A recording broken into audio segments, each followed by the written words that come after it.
This episode of the AFTN Soccer Show is brought to you by Recovery Family Law. Recovery Family Law is here to help you solve your family law problems. If you are going through a separation or divorce, they can provide you the confidence to make good decisions and support to enforce your rights. If you have a question about property, children or support, they have the answers. It's not too late or too early to get help. Email info@recoveryfamilylaw.ca or visit recoveryfamilylaw.ca and let their team get you excellent results. Are you sitting comfortably? Then we'll begin.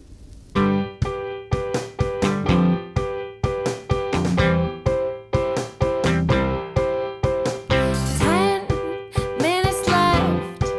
Yeah, but there's still some time. It's not the final score.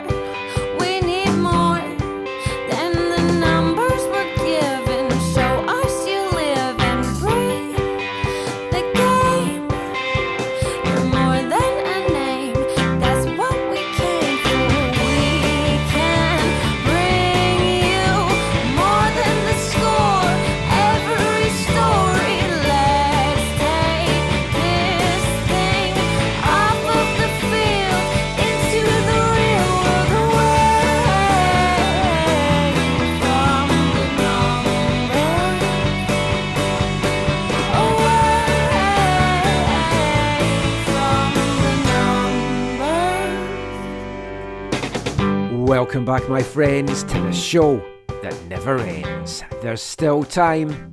The AFTN Soccer Show, broadcasting on CITR Radio 101.9 FM from the unceded Musqueam territory at the University of beautiful British Columbia.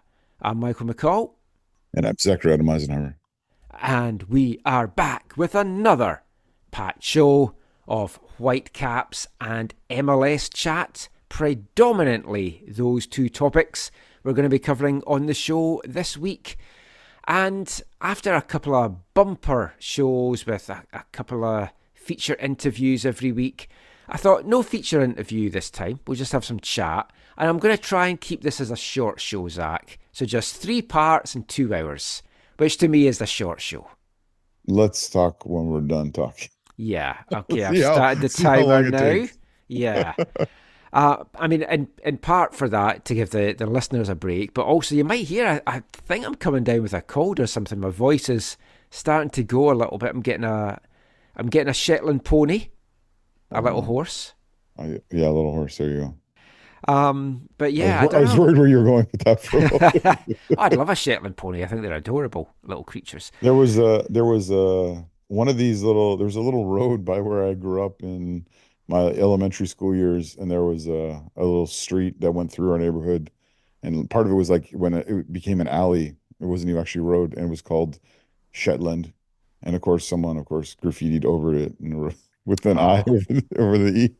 I've been to Shetland. It is a lovely set of islands. It's somewhere I'd consider retiring to, actually. It's a beautiful part of Scotland. How like where does it rank on on your list of retirement spots? Because I've heard you talk about a lot of it. Yeah, we had a whole bit in the show that I cut out one episode. It would be top 5, I think. Nice. Probably coming in at 5th if we're Okay. doing a flash 5. Which, Well, funnily enough, we are going to be doing a flash Oh, 5 yeah, we in the next part of the show. Oh my. I have like 4. I think I have 4 lists for that flash. Oh, You asked me for 2 lists. I think I have I've 5. gone back and forward on it, and we're talking about the MLS kits. We're going to be looking at that in the next part. In the final part, we're going to look at some of the big talking points around MLS, including referees being locked out and sporting initiatives on the pitch. This part, we're going to talk all about Whitecaps. But before we get into that, how has your week been? You're not sounding like you have a cold, at least. No cold. In a good week, a full week. You and I were talking before the show. Yeah, I had a very full Sunday of the family day weekend. I know you didn't even have time to watch the World Seniors Darts Championship that I Yes. was watching this afternoon. Is that on DAZN or something? It's on something else now, right? It was on BBC. I watched it on YouTube as well. But The Highlander, Big Hendo, won for Scotland. There's been 3 senior darts world championships, and they've all been won by a Scottish person. The commentators said today that there's going to be people over 50 watching this, playing in their bedroom thinking, I could be in this tournament. And I was like, yeah, I'm going to try and get in this tournament. I'm going to practice. And I'm finally going to be a professional sportsman. um, Please tell me that Snakebite Peter Wright has won one of them. No, because he's still on the proper tour. He's not a senior yet. Okay. Well, no, he does qualify to be a senior because he is over 50, but he's still playing on the main tour and he's still ranked in like the top 5 in the world. So, but this is, once all these guys retire, it's like they're going to be mopping up the seniors thing. So I've got this small window to practice and get in, because I was watching some of it over the last few days and I was like, I throw more than that in my bedroom. There was a good Canadian run. Jim Long, he got to the semis. He got beat by Hendo in the semis, so he nearly had a Canadian champ. A long run from Long. But I guess folk aren't here to hear about the darts chat, and that we're getting into this is going to be a long podcast territory already because I'm getting sidetracked. So let's just get straight into the football, and we're going to be talking Whitecaps in this part. Sadly, the Whitecaps are out of the Champions Cup before it has even really feels like it's begun. A 3-0 loss in Monterrey against Tigres on Wednesday evening saw them go down to a 4-1 aggregate defeat. Overall, a good performance I felt over the 2 legs. Yeah. 3 good halves of football I thought they put in. And I come away from it, I can't help but feeling it felt like one that got away because it was very much there for the taking. Yeah, I think everyone is thinking back to the game at Starlight where it felt like some missed opportunities, and obviously it would be too harsh to call it a collapse in the game, but conceding that free kick and that goal and kind of deflated, I think, the value of what they did there. And yeah, I agree. I agree with you that I think on the whole, I think Vanni and his staff will be, more or less pleased and be able to take a number of positives from it. Yeah, and like 3-0 in the night, 4-1 in aggregate. I don't feel it was a fair reflection of how close the 2 games were. And they had their chances. Like down there in Mexico, I genuinely felt they were the better team in that first half. Yeah. And again, Tigres just didn't know how to play against them. There was a couple of chances for Laborda. There was a couple of chances for Krylak. He had the ball in the net. Obviously, it was offside. But like they were creating the chances. They looked the better team. They looked a hungrier team. Yeah. And I don't know what kind of bollocking Tigres got at half time, but they came out a completely different side in that second half. Oh, totally. Yeah, that was the corner from the header from Laborda. Yeah, he thought like, oh man, that's a goal. That just like changes everything, right? Oh, yeah. But I mean, even when they went 1 behind, it didn't really change the game that much because they went there knowing that they had to score. And the only thing it changed is they still had to score, and if they scored, they'd just be back on level terms. But it didn't change the dynamic too much because they still had to try and get a goal.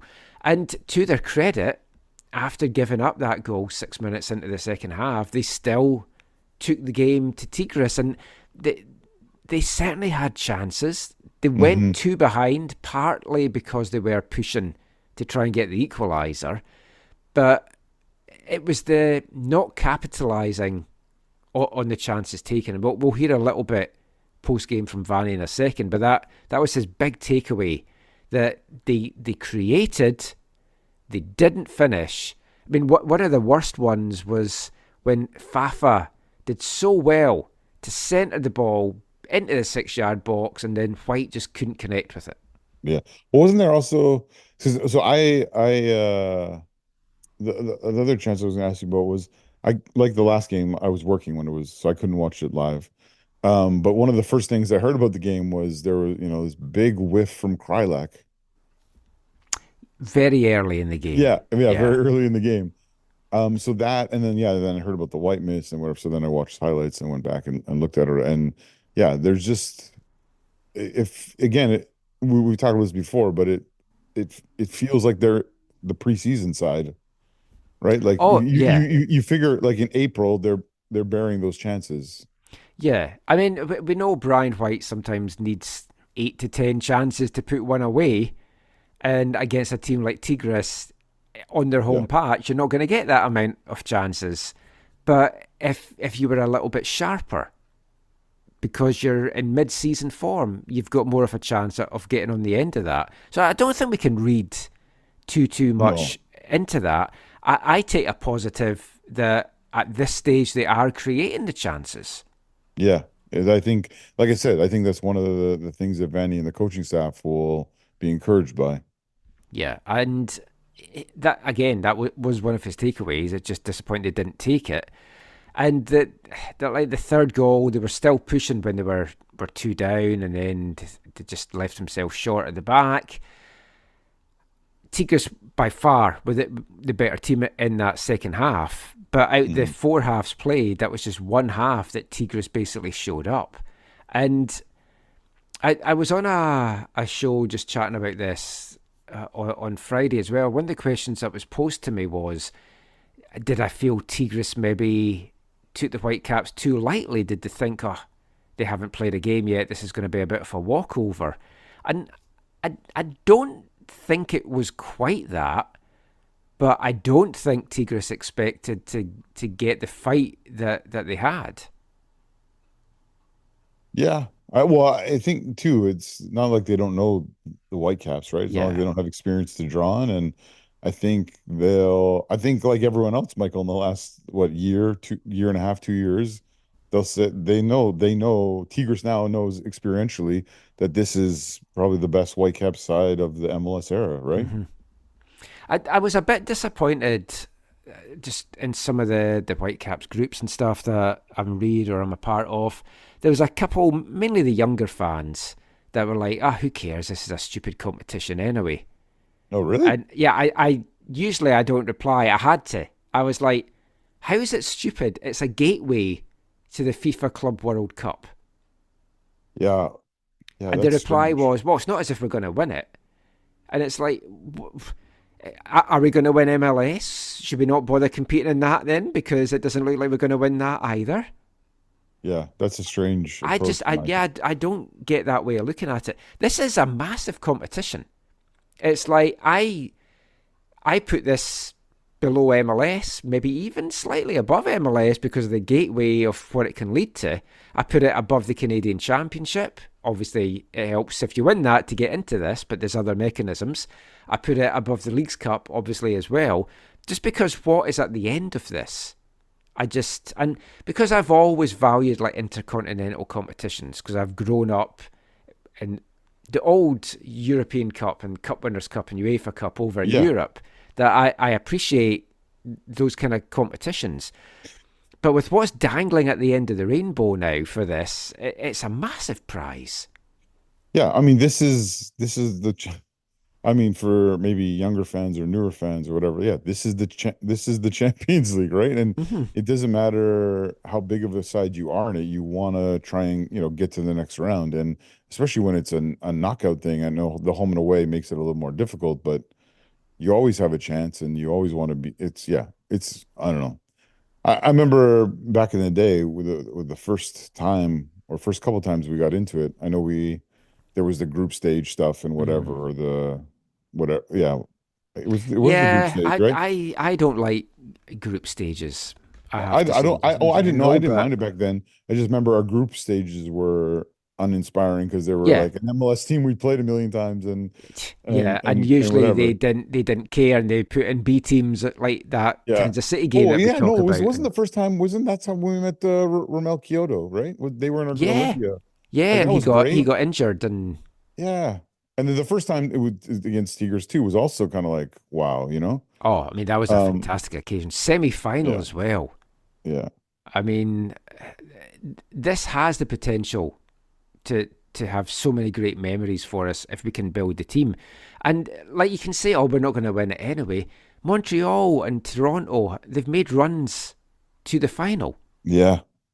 And came within a ball hair of like lifting that trophy and being the first MLS team to do it. And of course, Seattle, sadly, have been the first MLS team to do it. But it's like, it's very, very possible. This is the competition that you would really love to have in August from an MLS team's point of view. Yeah. But from a Mexican team's point of view, August is the worst time to have it. Yeah. So the best time for everyone is probably like July, June, maybe.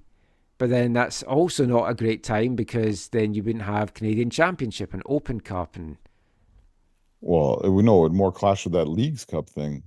Well, yeah, I'm talking about like just do that at the end of the season or something. That's not going away anytime soon, though. It seems to. I was excited about it last year, and as I said, this year just not as much. Just with the tinkering and the draw, and yeah.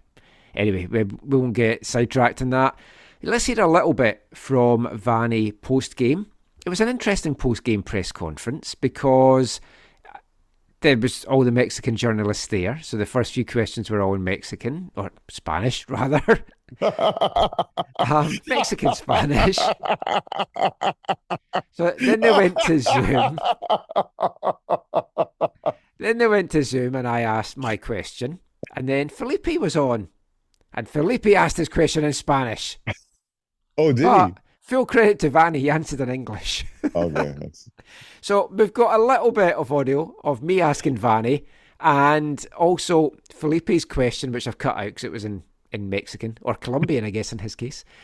And Vanni's answer to that, which his question was basically just around how does this prepare you for the league? What can you take into the league? Anyway, here's Vanni.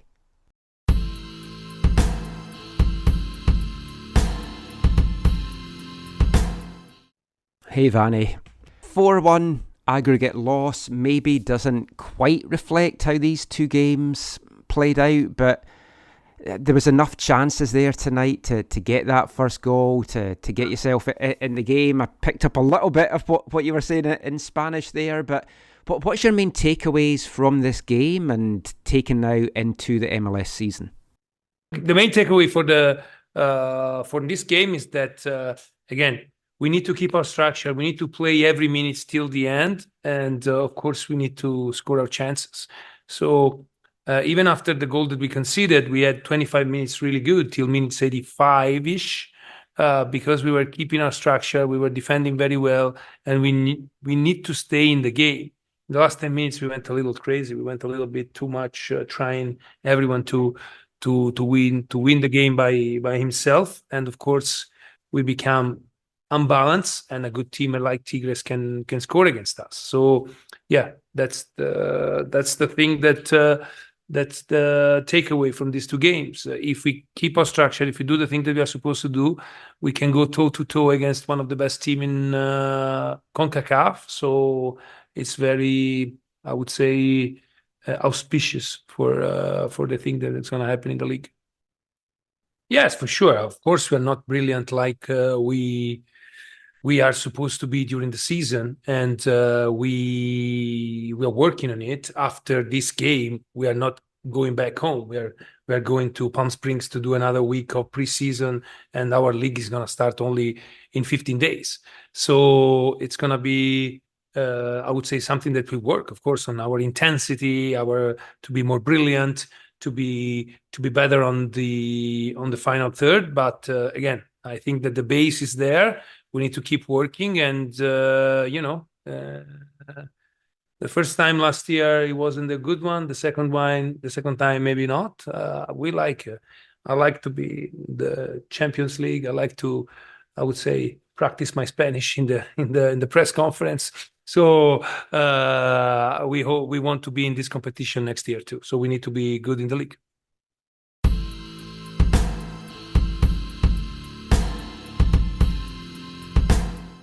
Vanni Sartini there, just with his post-game thoughts from the Tigres defeat.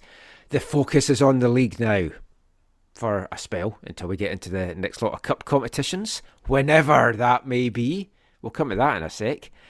But I was impressed by a few really good individual performances again on Wednesday. Matthias Laborda, liking what I'm seeing from him, liking him in this back three, very excited by what he can bring. And Fafa, I liked the little burst we got last week. He was so good in this game, though, when he came on as a sub. He really was causing trouble. And it's an interesting dynamic that you've got. And when I spoke to Vanni last week about how he can fit in the team, it's a good one to mix things up. And you saw the danger that his pace can have spreading the game. And what I liked was in the closing stages, when they're trying to really take it to a tiring Tigres, you had Faf on one wing and Levante Johnson on the other, and they really were causing some issues there. So I thought that was good. And Fafa started maybe the last pre-season friendly. I think there'll probably be a few more games, maybe against some USL teams. The Whitecaps are down in California at the moment. They played a 1-1 draw with San Jose Earthquakes on Saturday. Bit of a hybrid side. Some guys were just getting rested and stuff. But Fafa started up front. And Gando got the goal as well, which will be good for his confidence. Don't know that we can take too much from that one. Joe Bendick is now official. And it hasn't gone down well with the fan base from comments that I've seen. Now, we won't delve into all this again because we talked about it when it was first rumoured. But I like it in that you're adding an experienced backup. Yeah. I still think Isaac Boehmer is the number 2. Yeah. He got the start against San Jose. I don't know how much you can read into that. But what I'm hoping how this plays out, Yohi's the number 1. Bendick's on the bench for MLS games. If something happens to Yohi during the game, Bendick will come in. And then if he happens to be out the next game, I want to see Isaac coming in as the number 2, with Isaac getting the regular playing time for WFC2 along with Max Anchor. And that's the only way Isaac's going to develop. Yeah, I think that has to happen because I agree with you on that. And I get the concern that this feels like an uninspired, signing or uninspired choice as the backup keeper.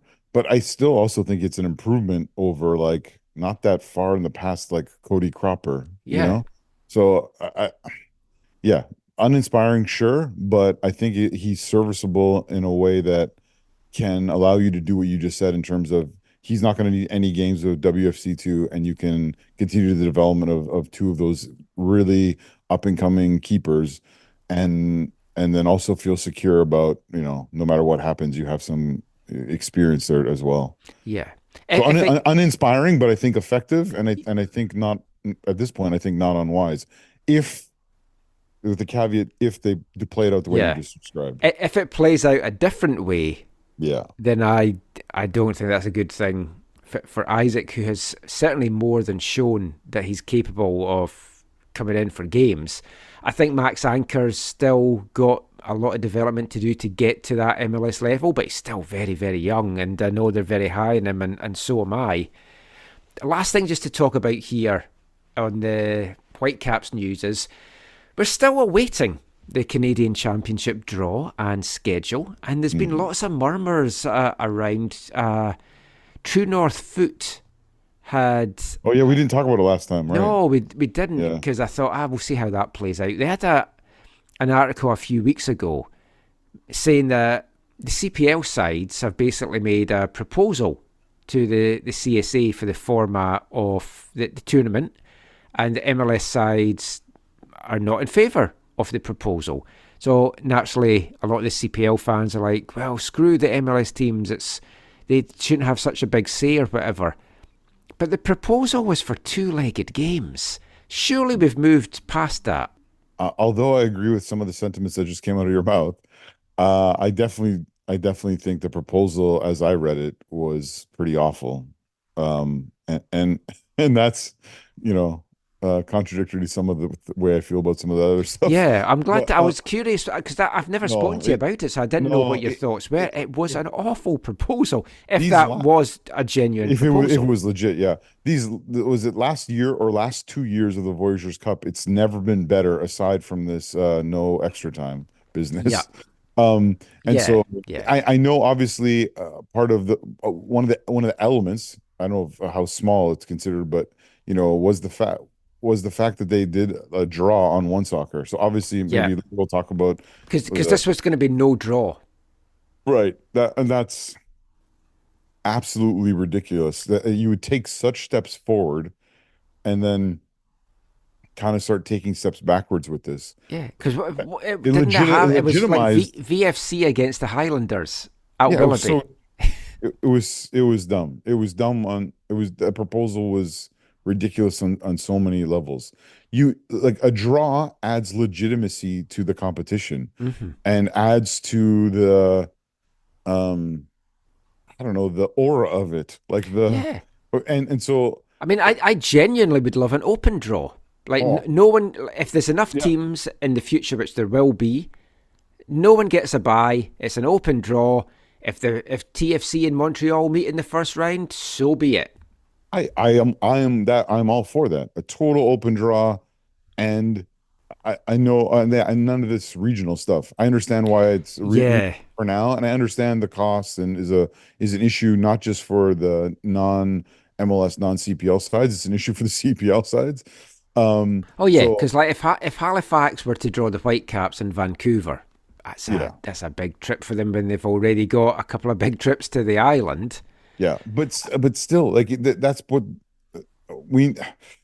it needs to grow, right? Like that's why if you're gonna have a sponsor, which they used to have sponsor for, if you're gonna have a sponsor for this, get like Air Canada or WestJet to sponsor it, and have part of their sponsorship be not just like maybe prize money for the tournament, but logistical money to help with those kinds of things, right? Yeah. I know that's easier said than done, obviously. The other aspect to that, though, as well, like, I totally get the regionalisation of it. I like it because you can travel to away games. I'm fine with it for now. Yeah.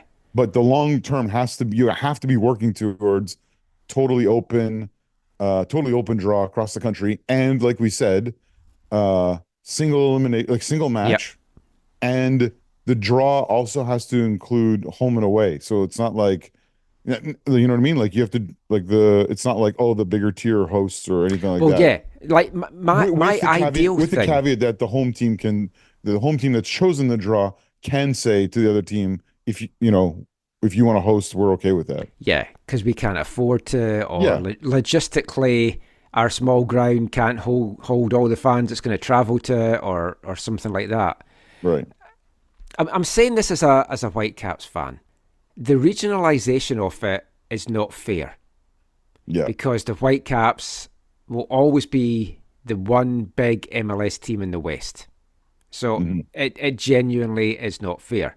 Now, it's great because we're getting to have all these Champions League games if we win it, but we've also seen how easy it is to come undone, and as the CPL grows and the teams get stronger, the gap will narrow. But as things currently stand, the Whitecaps have a huge advantage. Yeah. But they might never play an MLS team on the way to winning the trophy one year.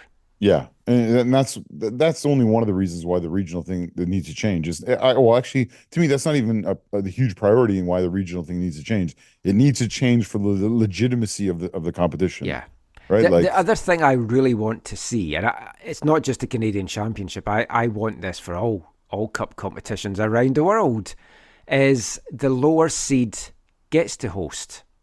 Like if you're not having replays in the FA Cup and stuff in the future. Yeah. The lower seeded team is the home team, but as you say, if they feel they want to change it, so like say a 6th tier team draws Man United, they'll want to switch to play at Old Trafford because the money they'll make from that sets them up financially for 10 years. So stuff like that, totally fine. It would be like, say Altitude FC got to host Toronto FC. Mm-hmm. You might. Well, they'd probably want to play that at BC Place. That's not. Say they got to host the Whitecaps. They're not going to say, "Let's play that at Kinsman Field." Yeah, I agree, but I also like they should have the right to. Yeah. Oh, Yeah. no, yeah. And if they want to, because it's like with TSS, like we had discussed this as part of the TSS group last year. If we'd beaten Pacific and we're hosting the Whitecaps, that game was going to be at Swangard. Yeah. It's like that was not getting moved to BC Yeah. Place. Yeah. And That would have been what an that would've occasion been that would have been. magical, yeah, Yeah. for you guys. So the latest that came out is apparently all the clubs are being ghosted by Canada Soccer. Now, you've got to obviously take this with a pinch of salt. It's sources. Nothing's been 100% confirmed. Michael, it's soccer first at the CSA. Come on, man.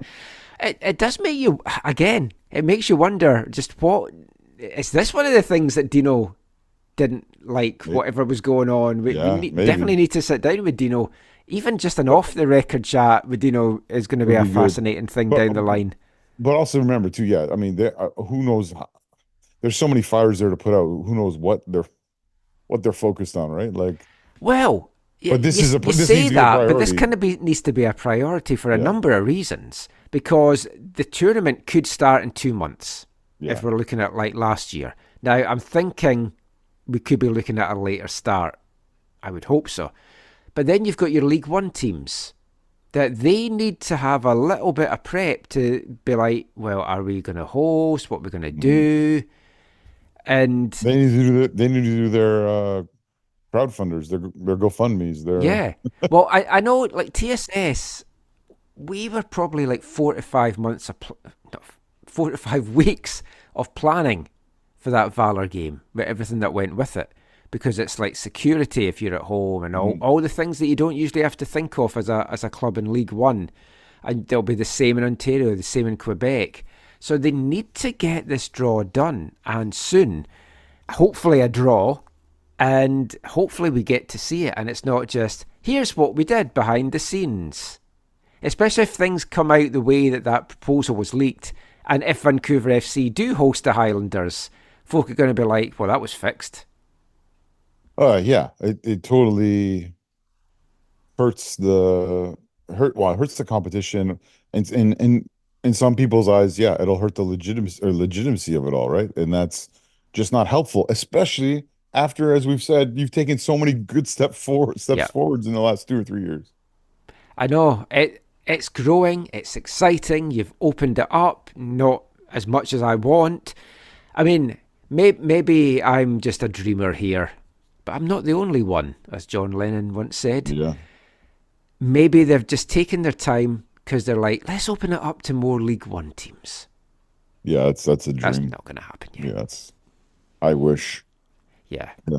But at the same time, if the Highlanders do come over here to take on VFC, I'll certainly be there enjoying that. I'll be on the phone to Steve Simonson saying, hey, you must need a media office on the mainland for that game. Any opportunity. Us Scots are taking over, you know. That is it, though, for the Whitecaps chat. Oh, my. In a way, we're going to talk a little bit more Whitecaps in the next part and general MLS, because it's like Christmas all over. It's Christmas week for MLS as all the new jerseys launch, and you look at them and you wonder why you got excited in the first place. Yeah. We'll be back chatting about all of that after this week's song from our Artist of the Month and our Album of the Month, Marion. I'm Isaac Bomer. I'm listening to the AFTN Soccer Show.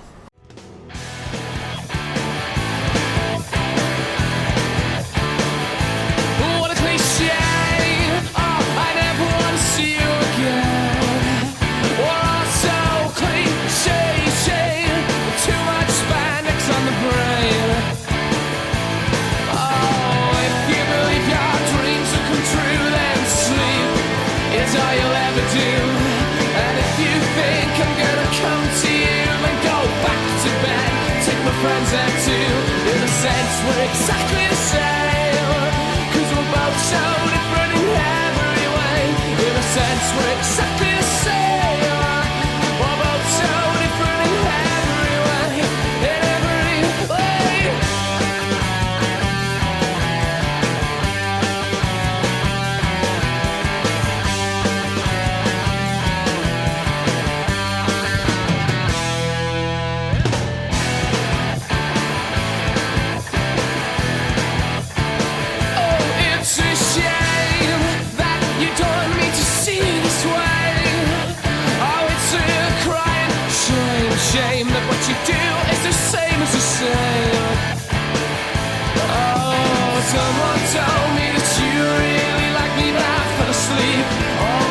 everlastingly.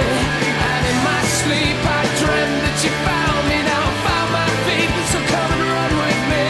In a sense we're exactly the same, 'cause we're both so different in every way. In a sense we're exactly the same. We're both so different in every way.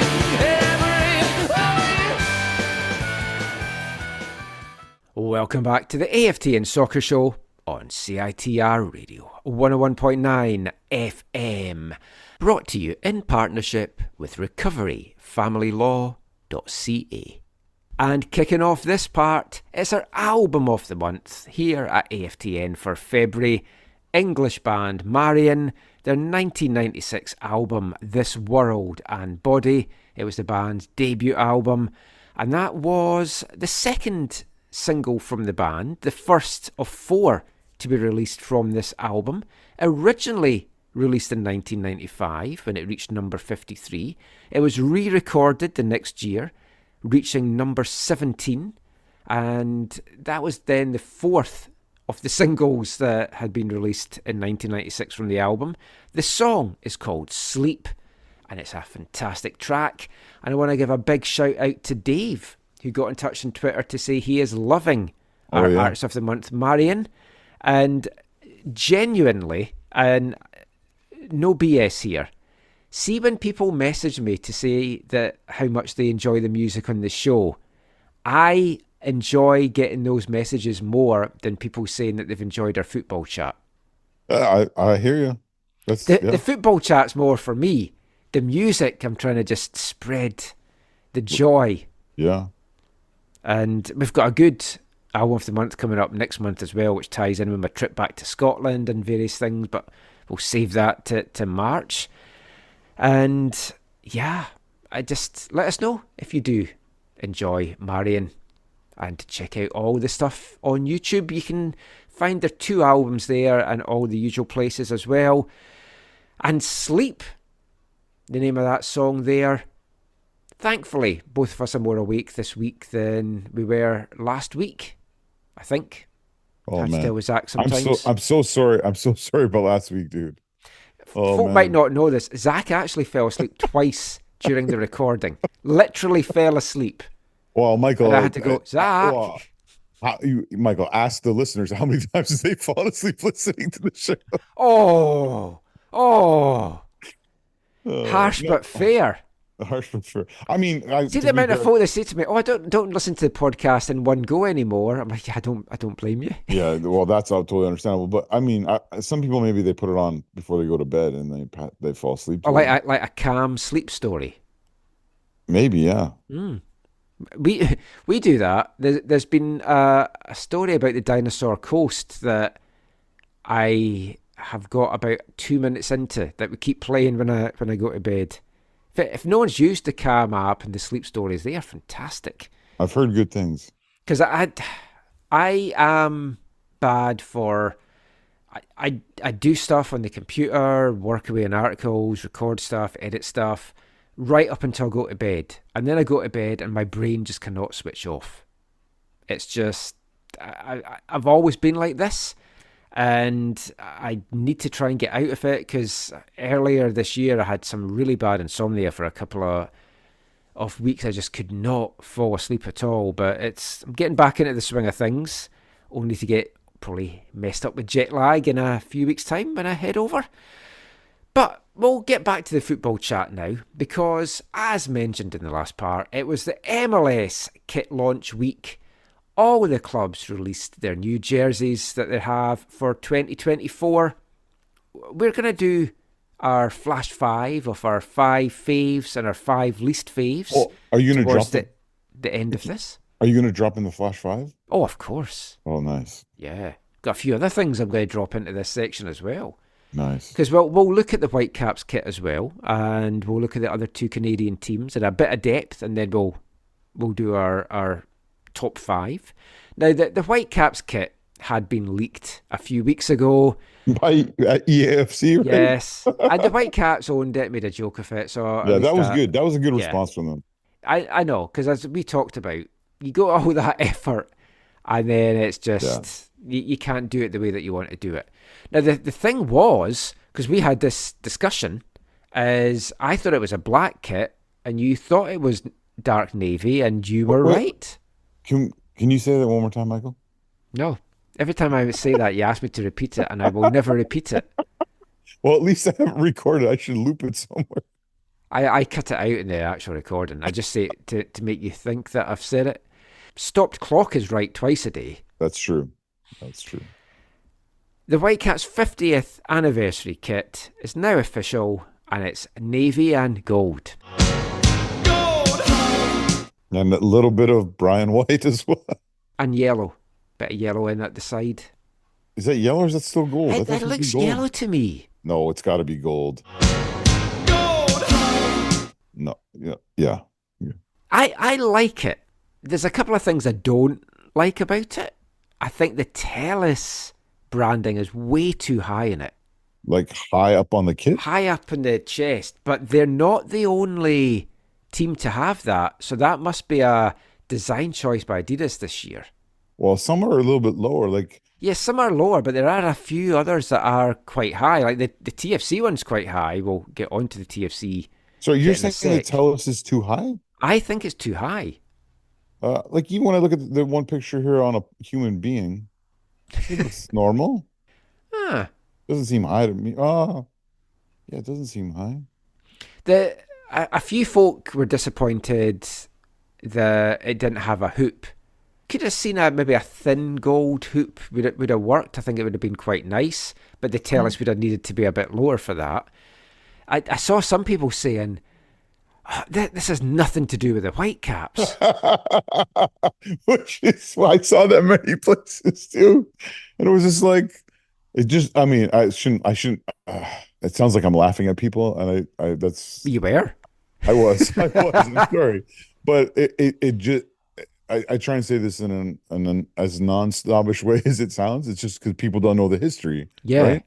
Which is weird because it's not like in the MLS era they haven't gone out of their way to try and celebrate it, right? They sold the 1974 jersey one year for people, right?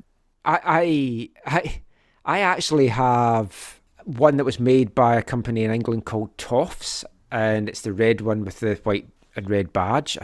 I wore it actually on one of the recent designated player podcasts that I did. But I think a lot of folk, those that do know the NASL history a little bit, they're familiar more with the wave crest.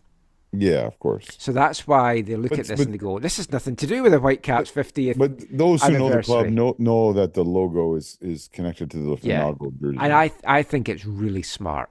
Oh, that look makes me feel you disagree. I mean, I think it's not like the worst kit they've had in the MLS era. Like yeah, you said, the little triangular one. Yeah. I appreciate the nod and the use of the original logo. I think is nice. I just feel like it's on the whole. Well, first things first. This has nothing to do with the Whitecaps. It's not a knock against the Whitecaps because I'm pretty sure this is from Adidas and not. I don't know that they would have had a big choice in this. I don't like, other than maybe the color. I don't like the white bit down the side. No, I'm not a fan like of that either. Actually, I don't even like the little white bit in the collar either. I don't like a lot of the collars on the kits. Some of them are nice. Some of them, some's got a nice little button one. Yeah. Yeah. I don't want to spoil my top 5, but that one might be in my top 5. So I don't blame the Whitecaps for that. I just feel like it's and maybe they wanted a simple kind of straightforward jersey to celebrate the 50th. Again, maybe also connected to the simplicity of the initial one, but it just feels like it's too simple, maybe, or something. I don't know. I liked that it was dark navy because obviously it's like Scotland, and their first head coach was Scottish. Yeah, totally. You could say. But so I don't think I don't think it's bad, but I don't think it's like amazing. Well, is that fair? Yeah, because I'll say now it hasn't made my top 5. Oh yeah, no. Whereas some of the other Whitecaps ones in recent years have. I thought they were very striking. I think this is striking. I think the gold is striking, and it is real gold. judging by the price tag. Yeah, that is what is that all the MLS kits though, or there's just this one? I don't know because most of the other ones I've seen has been American pricing, which is 160 American. So very possibly Because I went on Fanatics. no, I went on No. like I clicked on through to the whatever, and they like last season's like authentic ones with like a name on it was like, yeah, 250 or $60. The authentic version, not the replica. So Oh yeah. these ones are with no name are like whatever 210, 215, 220 or whatever. Well, I tell you what, Canadian? I just checked the TFC one, and it is $217 as well. Canadian, yeah. So it's Yeah. not I don't think the Whitecaps are setting the price, Oh right? no, It's no, the Whitecaps are certainly not setting the price, and I'm pretty sure that is not but okay, can you what they see would there have ideally can you see there wanted. what the last year's authentics were? Because were they that high? Or were they No, like they were one? they were way less than that. So it's so but everyone's jerseys now have just like Yes. with inflation have all just gone up or something? Like Yeah, it seems crazy to me. I don't know. Maybe the little Bangladesh kids that's making it's had a wage Okay, demand increase or this is where something. we play the old angry men or the old men, Michael. The first kit I ever remember buying was the Canada Home Red Score kit. I bought it at the Skydome Cup in January 1995, Wow. and I paid, I think, I think I bought it there. Yeah, I'm pretty sure that's where I bought it. And I think I paid 40 or $45 for it at the time, which I think at the time felt like a good deal. What's the first kit or what's the cheapest kit you ever bought? I paid 2 shillings and tuppence and 4 milk bottles for my. That's how old I am. No, the first kit I would have bought. Well, I know. What the first kit I know I had was a West Ham kit. They're very famous. It had like V's on it, claret and blue, obviously. The first one I would have actually bought with my own money would have been an East Fife kit in the mid 80s. But like even nowadays, like the East Fife kits are £40, so you're talking maybe $65. Yeah. Always blowing bubbles. And I know well, you left West Ham. of course, the East Fife kits as well are also black and gold. Yeah. I one more, can I say one other thing about the Whitecaps kit? Yeah. Because obviously they're not there's three, correct me if I'm wrong, there's three clubs celebrating 50 years, right? Yes. Vancouver, Seattle, San Jose. Yes. I think they did better than San Jose with the logo. That is a design choice. Sorry, did you say that is a disastrous design choice? A disastrous design. I don't They know. literally just used the logo the way it was, right? Yeah. I made Yeah. it bigger. Yeah. It stands out Yeah. and it does. doesn't complement their shirt sponsor. I think No. that's what makes it look worse. Even worse, yeah. But the whole thing, it looks like someone took a retro logo and put it on a modern top, and those styles just clash. Like it just, it's so It bad. does feel though with some of the kits this year, the Adidas just seems to have got a job lot of really cheap white material from somewhere that they're just Well, no, trying I to think. piece Well, together remember some though, some of kits. them are replacing their secondary kits. That's why Yeah. they're white, right? So Yeah, because that there's a mix of secondary and primary, but it is mostly secondary ones that we've seen. We'll get into the other two Canadian teams now, because I guess if we're talking about just plain white tees, not the Yeah. band, what's going on with the TFC one? I don't know. I think. Is there like sublimated stuff in it? Oh, I know what's going on with it. I thought you just meant in general.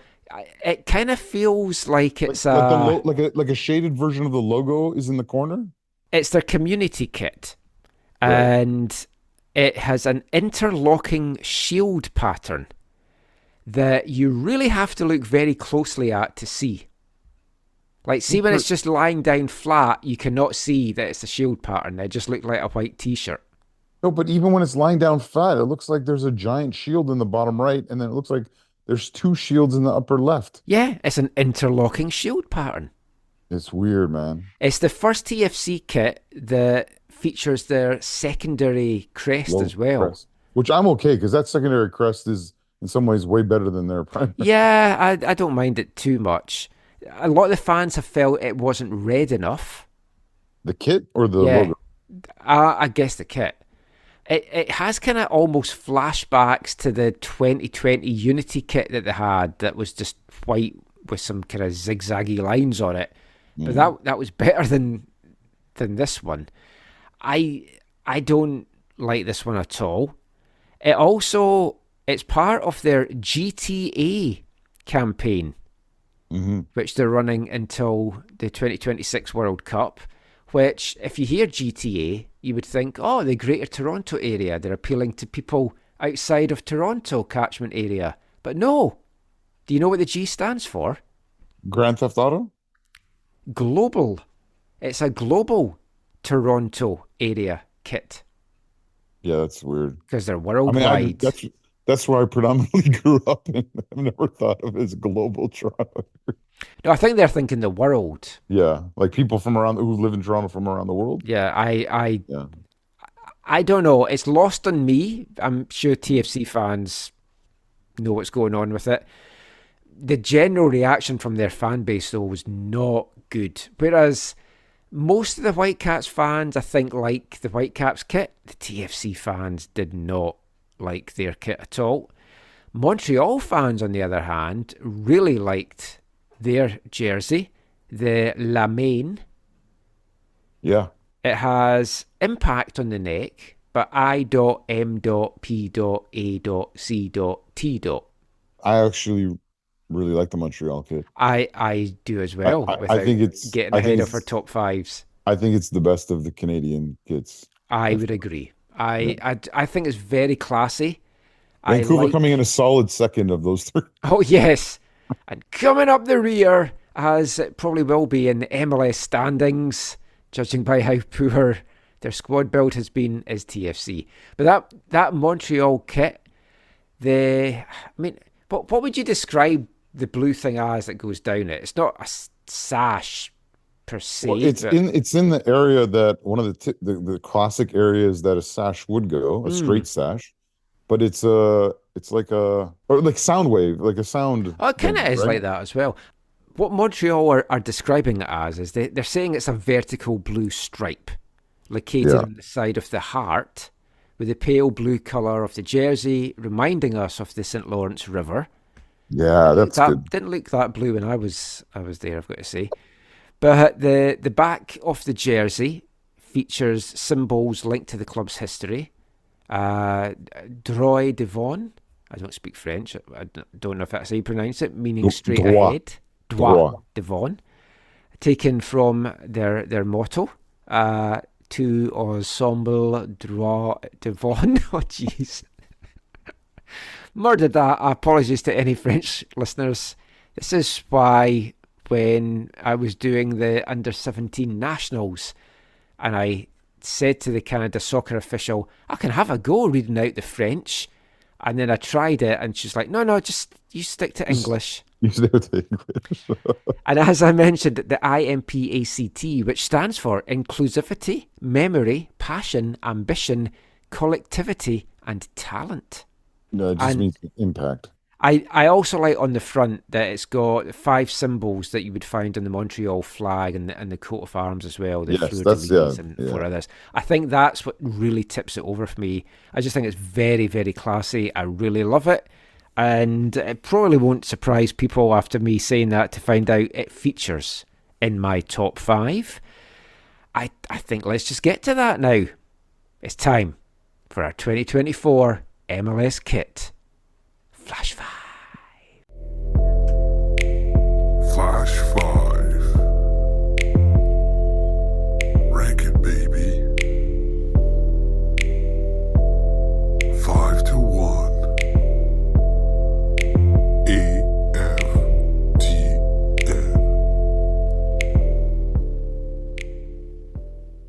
Oh my. So how we'll do this, we'll start with our least favourite ones so far.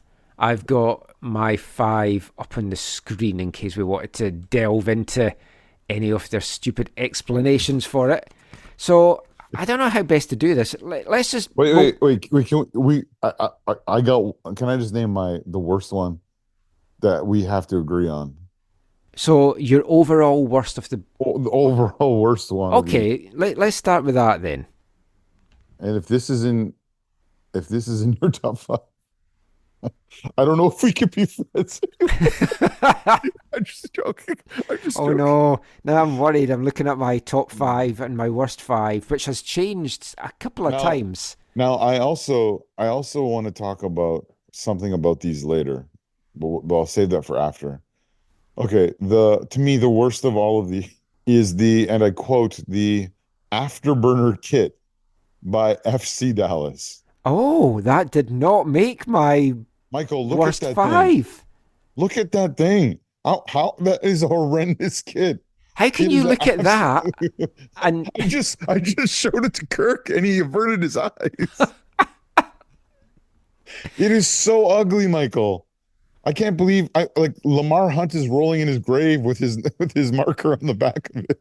I don't mind it. Oh, Michael. I Is did it- not. Is it, Kirk? Honestly, it's like an exhibit you take to camp that camp leaders would show their kids. You know what they do? They say, you know what they say at camp? They say no purpling.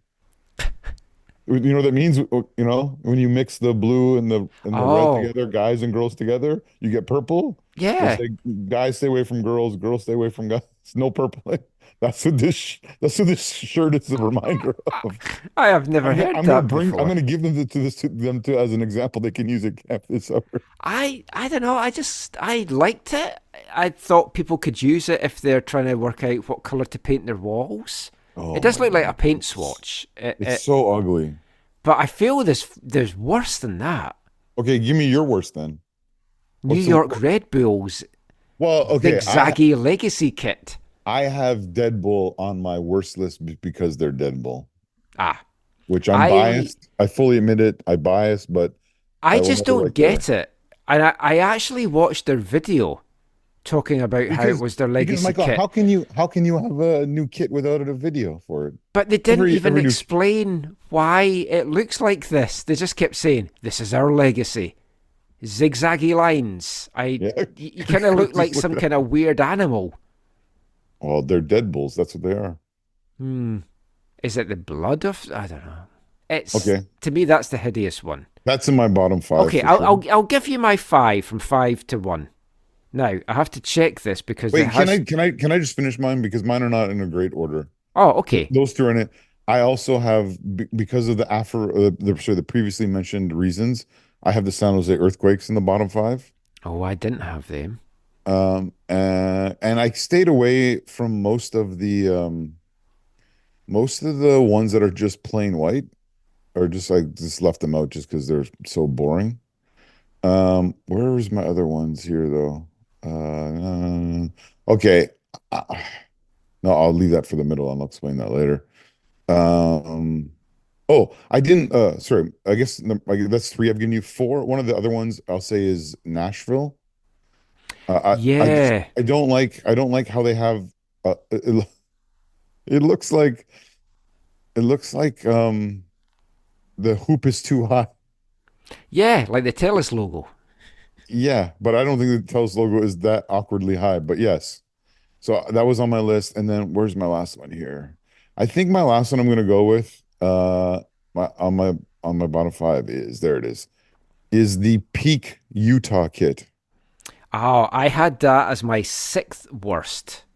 Because just the Actually, maybe 7th, because I wasn't sure between them and Colorado.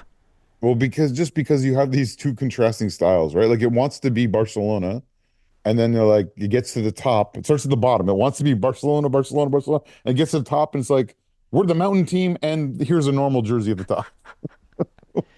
See, it doesn't know what it is. The thing with the jerseys this year, I found, was there was some that I looked at, and when I first saw them, I loved them.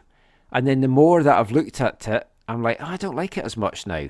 And actually, the Whitecaps is one of those. I still think it's a good kit, but when I first saw it, I was like, oh, this is amazing.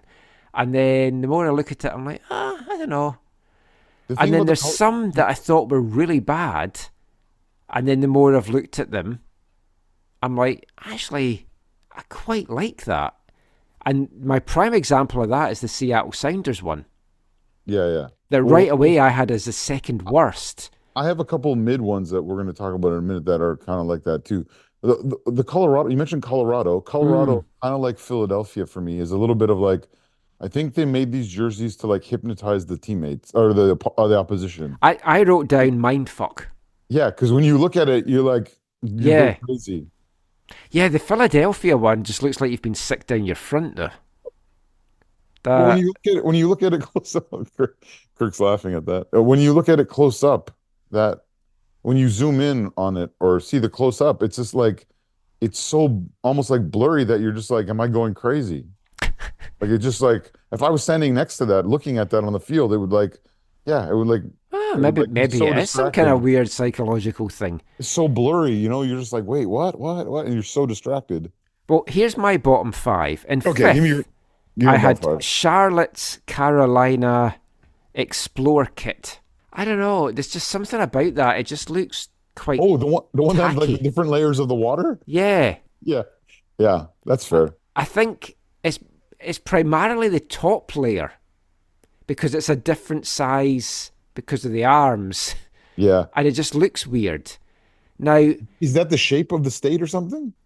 I think it's just going up to the mountains, Yeah, but like it looks like they ran. It looks like they ran out of color. Yeah, it kind of reminds me a little bit of the Whitecaps one that I really liked, the Sea to Sky one, but it was more gradual and quite classy. This just because it's so uneven. I don't know. I look at it and it looks like a kid's designed it on MS Paint. Yeah, that's true. Though as much as I didn't like the sea to sky one, I can appreciate why people did. With this one, you're just like, yeah, it looks awkward. It looks unfinished. Yeah.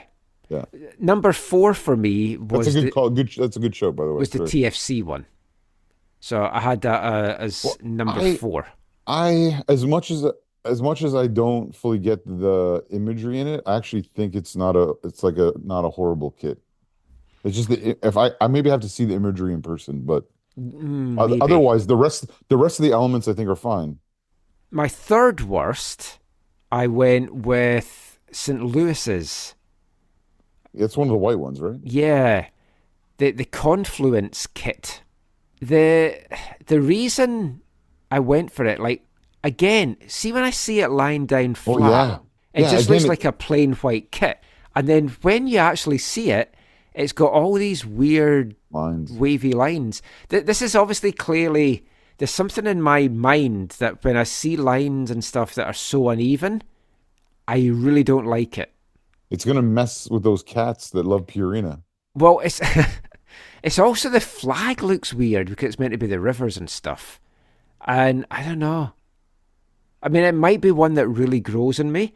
And initially, I actually had kind of, was it going to be in the top 5 or not? And the more I looked at it, I didn't like it.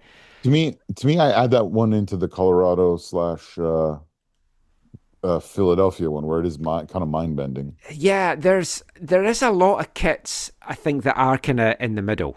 You could like them, you could not like them. I don't know. They could go either way, and the more you see them, you might change differently. And I might feel different about my number 2 as well, but right now I hate it. I do like one aspect of it, which is the sash, and it's the LA Galaxy kit. Yeah, it's another weird one. I just don't like lines. This is clearly what it is. Yeah, it is weird.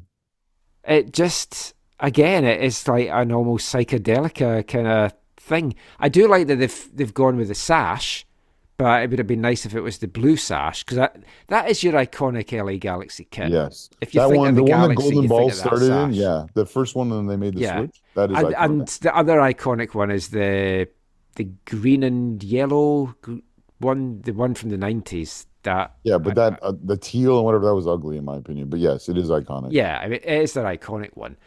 But the sash kind of saved it, but I just don't like that No, at all. it is. This one is really ugly. I forgot how ugly it is until looking at it now. It's weird because too they went with all yellow for the. I mean, sorry, the thicker lines, on the stripe and on the around the bottom and on the side is all yellow, and then those thin awkward lines are I think they're navy blue, Hmm. or they're black or navy blue, whatever. And so yeah, it does look weird. Just outside for me, I had the RSL one, and like I was mentioning with the Sounders one, I had it in my bottom five, and it really has grown on me.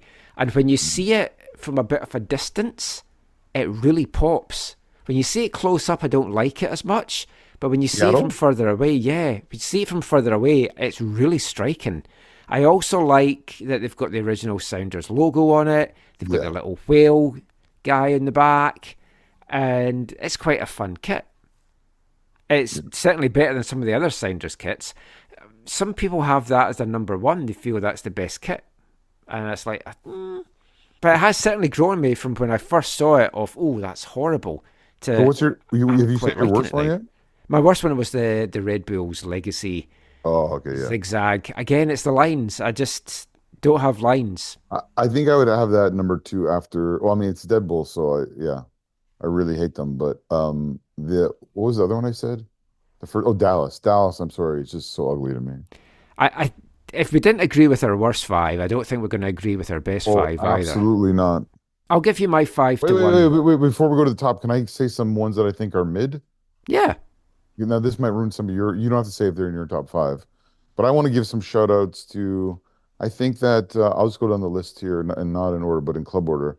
Um, again, I'll talk. Actually, yeah. Well, there's another category I want to talk to you about after.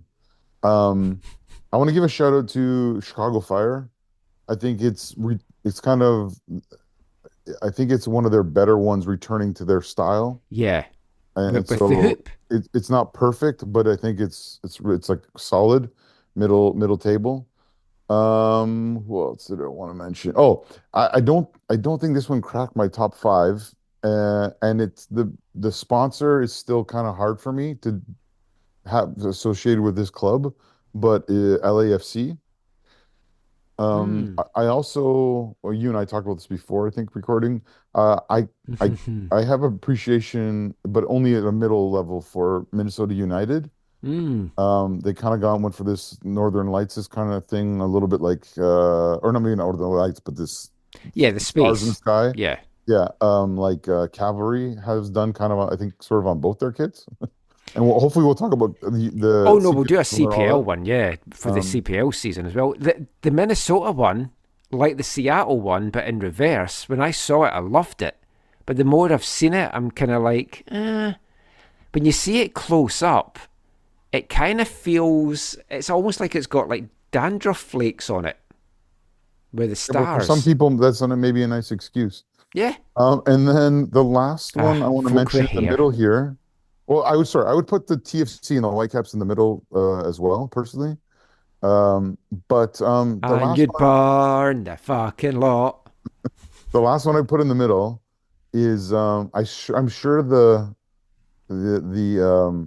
those who appreciate indulging in the herb are like probably just going to buy this kit. Is what's it called? The Nature Unites kit from the Portland Timbers Yeah. with the leaves growing out of the side of it, and their new sponsor that appears to have what looks like a butterfly in their logo. Yeah. Anyways, It's I think it's middle to me because it's either really going to be really great for them or it's horrible. it is one of those really weird ones. Like when I initially saw it, I was like, "Oh wow, that's kind of cool and different." And then it's like, I don't know that I like that at all. I'm just looking at it again just now as we do this. Does it give you the munchies? They've had some really good kits. I liked their tartan one that they had. I thought that was very good. But yeah, the more I look at this, I like it less and less. That's why for me it's only in the middle. Well, none of the ones that you just mentioned there have made my top five, so that's good. I'll I'll do my 5-2. I won't give you my number one just now. Okay. So in fifth place, I've got New York City FC. And the reason I went for this one is I quite liked it because it's almost like a half and half kit. Because you've got one half in the blue, one half in the orange, and it really mixes the orange and blue colours up. I think it's quite a unique kind of take to it. And obviously, I like black kits and stuff. I just think it's quite a striking one. Number 4 for me, and we had a little chat about this kit before we were recording, the Atlanta Resurgence kit. Because on the back of the kit, it's a phoenix rising from the flames. So it's resurging. Yeah. I really like this. For me, I know it's their secondary kit. I don't know. I don't like the colors. I don't know if they've had a kit this color before and I'm just not remembering it, but the blue and the yellow and the two different shades of blue, I don't know. I mean, if you put that in an eagle and put it in black and gray, maybe I would love it. But but I don't know. There's something I didn't really. Yeah, I don't know. I'm sure for them it will sell because it does. It is quite a, one of the things about this is make something different for your fans to want to own, right? Oh, yeah. And so for them, I could see it probably selling well. I'm just going to share my screen with you for a sec because you need to look at this weird picture that they've got on the MLS site of the kit. So this is the player in it, and it's just somewhat unfortunate, the shadow of his hand. The shadow of his hand. Yeah, that picture, I see it. Yeah. Where it looks like it's a wing of the bird or something on his leg. Yeah. Yeah. It's like it's coming to attack him. Yeah. So that was my number 4. My number 3. Mm-hmm. So I don't. Neither of those two are in my top 5. Oh, interesting. And I really don't like the New York City FC one. My number 3 and my number 2 is probably going to surprise folk, but I like it because they're so clean. And number 3 for me is FC Cincinnati's canvas strip. I just think that is such a clean white strip. If you're going to just go for a white strip, keep it simple, but very attractive. How do you call the edging of that simple, Michael? Well, I was going to say, and what sets it off for me is the edging. I think the edging is so ugly. Oh, I think it's beautiful. It reminds me of like a South Africa kit from like back in the day, but like it looked good on South Africa. It just does not look good here. I was thinking kind of like Aztec kind of stuff. I love it. I love that. And just the colour of it and everything about it. I just think that Cincinnati kit is like, mwah. Number 2 for me was Montreal. I'm 0 for 3 for appreciating yours. No, Montreal. Nice. Montreal is in my top 5. Yeah, so they're my number 2. And I'll keep off my number 1. You can do your 5 to 2. Okay, I'm gonna list you. Oh, I might just give you all my 5 because the order for them, I don't really have a great order for them. Okay. Yeah, I'll go from the top. I've kind of hinted at what my number 1 is earlier.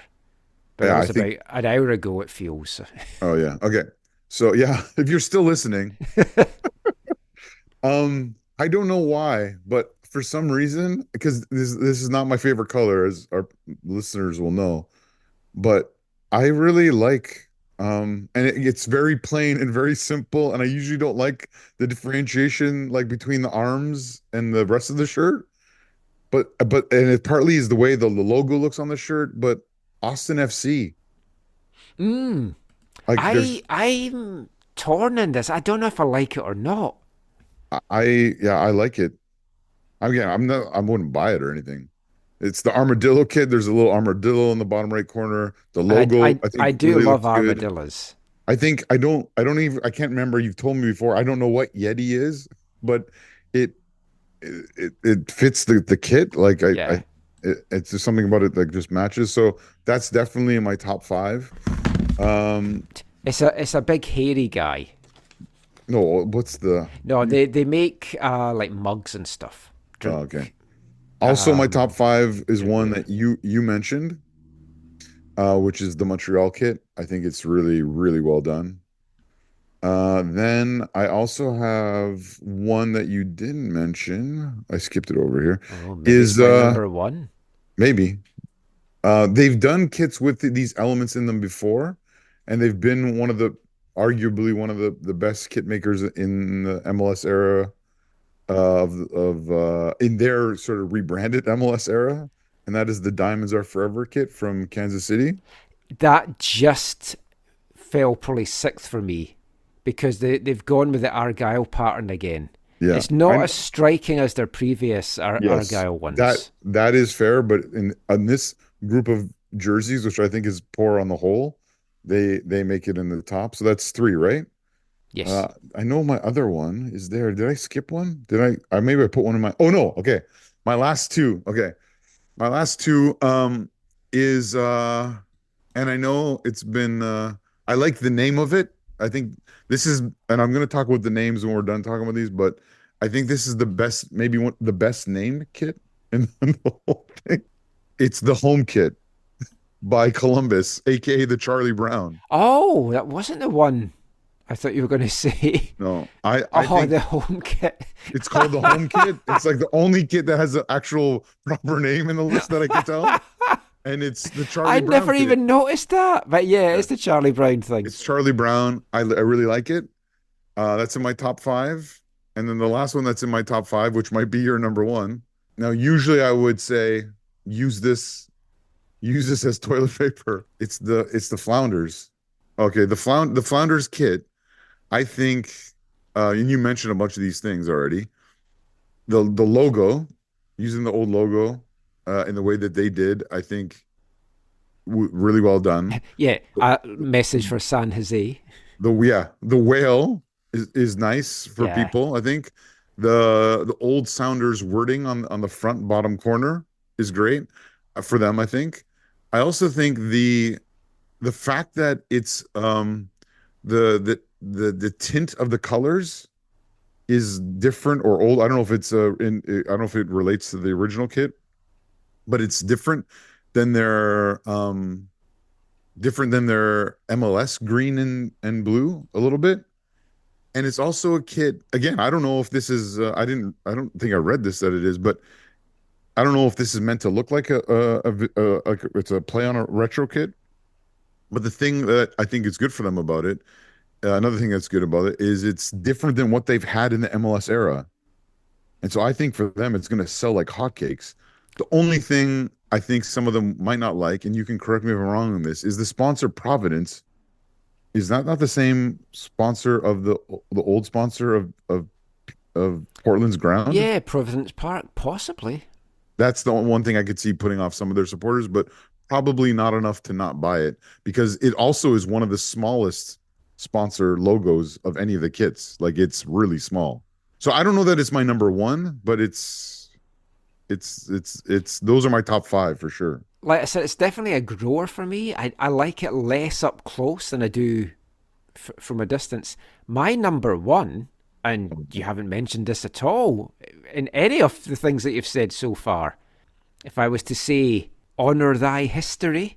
Oh, it's so ugly. How can you like that one? Oh, you don't like it? It's Orlando City. It's got the button, which is nice, but yeah, I think it was the button that sold it for me. No, those colors on that. I love the colors. What are those colors? Is purple and red and yellow? Purple, lilac. I would say lilac. It's purple so ugly. And red. But I love the three-headed lion crest. Yeah. I think that's good. I like the honor thy history. Yeah, the history of stealing their football club. Well, yeah, there is that. There's a big highwayman's mask on the back of the kit as well. And then the X down the bottom. I just think it's really good. I think no. Actually, I'm surprised it didn't make one of my worst. Yeah. There is one part of it that I don't like, but this is quite common on all the strips. I'm not a big fan. Is the three stripes on the shoulder? The Adidas stripes. And they've done it different this year. Like they're short. The Adidas has done this before, where it's not the whole sleeve. Yeah, I don't. They all look really weird, and I'm getting a kind of 70s retro feel to it, which is kind of apt, I guess, for some of the clubs. But it really spoils quite a few of the jerseys. Okay, can we talk about the last thing now? Can we talk about these names? Yeah, I'm just looking at the Minnesota one again. I do like that. Maybe I should have made that into top five. See, it's another one I like from a distance, and I went off it when I started to see it closer, like close up. Yeah, because you're closer. It looks like it's like when you're painting tifo and you have that person who drips a lot, or They when they're painting, they flick it and they're Oh, blush splatters, and then you either just leave it and hope people don't notice, or then you say, "Hey, we're gonna make a splatter pattern all over this." old Because Droopy there's Magoo. been one mistake, so let's just make it look like it's not a mistake, and we'll splatter the whole thing. And that's what the shirt looks like a little bit, but it's definitely mid for me. It's like I think they'll sell good for them. Mm, I mean, they got Dane Sinclair wearing it there in the one photo, right? yeah. With So- the shades. What was the last thing you wanted to say on this 1 Oh, hour part? That is no, probably going to yeah. help take this to a 3 hour show after all. These names, man. Oh. These names are so many of them are so bad. It's like I okay tell you what, one I think is just terrible is the Boston Tea Party kit. for New England. Yeah, it's Yeah, like abs- what you've just like come up with a famous thing in the history of your city, and you've just said that it's the strips because of that. Let me just go through these really quickly. The Resurgence kit. No, I'm sorry. Like I watched the video on that one. It's like, hey, Atlanta's about rising above, and like what? I'm like, okay, no.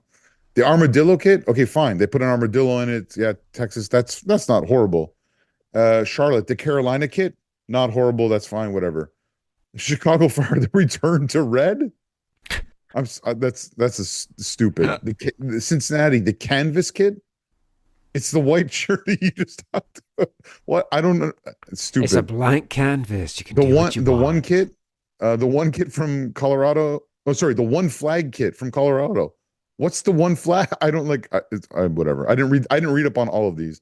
The home kit, obviously, for Columbus Crew is probably the best named. The Dallas Afterburner kit, because you got all that blending to go there, still horrible. DC United, the Icon kit, whatever. Still Holden jersey for the Houston Dynamo. Hang tough there in Houston. Now Kansas City, that Diamonds Houston one, we haven't talked about that. It seems to have nothing to do with their usual colors. It's weird. no, there's the orange is the trim. Hmm. They've done a kit that color before, I think. Sporting Kansas City, Diamonds Are Forever. Okay, that works. That's fine. Galaxy, the Angelino kit, that's fine too. LAFC. Again, LAFC. Here's another one. This is maybe the tied for the best one. You know what the LAFC one's called? The primary kit. Oh yes. Inter Miami, the togetherness kit with 2 as the number. So bad. Minnesota, the Starry Night kit. At least that is what it is. Quebec, Montreal, Lemaine. They describe that. That's fine. The 615 kit for Nashville. I guess that's the area code. The Boston Tea Party, again, awful. The Dead Bull, the Legacy kit. Yeah, your Dead Bull is killing football clubs. That's really good to highlight that. The 24/7 kit from Man City Light. You're supposed to wear the kit 24/7? Like I don't understand. Legacy kit from Orlando, again, Legacy of Death.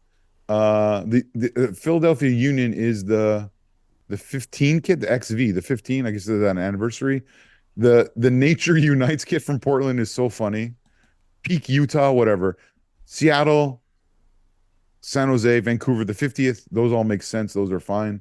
And then the GTA kit was a bit of a joke, and the Confluence kit from St. Louis. Like I just the names of these things are ridiculous, and the marketing, the stretch of the marketing is like, I don't know. It's too much.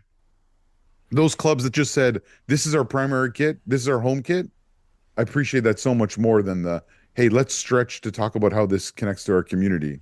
No, I agree, because it's like when I was going through them all and I hadn't read everything, and I only read some of them, but yeah. Well, I get a lot of the emails come on the club's mailing list, so some I'd read, some I hadn't, and then I was reading the rest tonight, and it's like, man, just say it's a white kit. They've got to just give a story. I don't know when this started. There's things in football you don't know when it started. When did putting the ball at a corner kick as far out of the line so it's just touching the little arc of the corner flag and all that kind of stuff? When did these things start? When did it have to be a big story to launch a kit?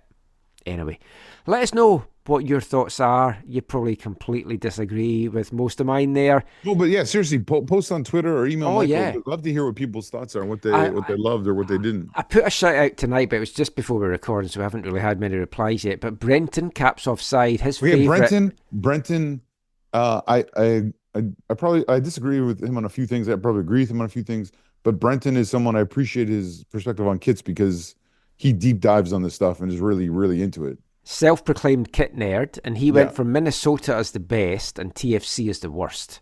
Oh, okay. I can go with both of those, I've got to say. And if I was to do this next week, I'd probably feel a bit differently about some of them. But that is it for this part. It was a bit longer than I thought it was going to be. It's not it for our MLS chat, though, because the season kicks off, not for the Whitecaps, but for everyone else. And there's some big talking points going into the season, and we'll be back talking about those and take you all the way back to 1974 after this. Hi, I'm Mike Dean. You're listening to the AFTN Soccer Show.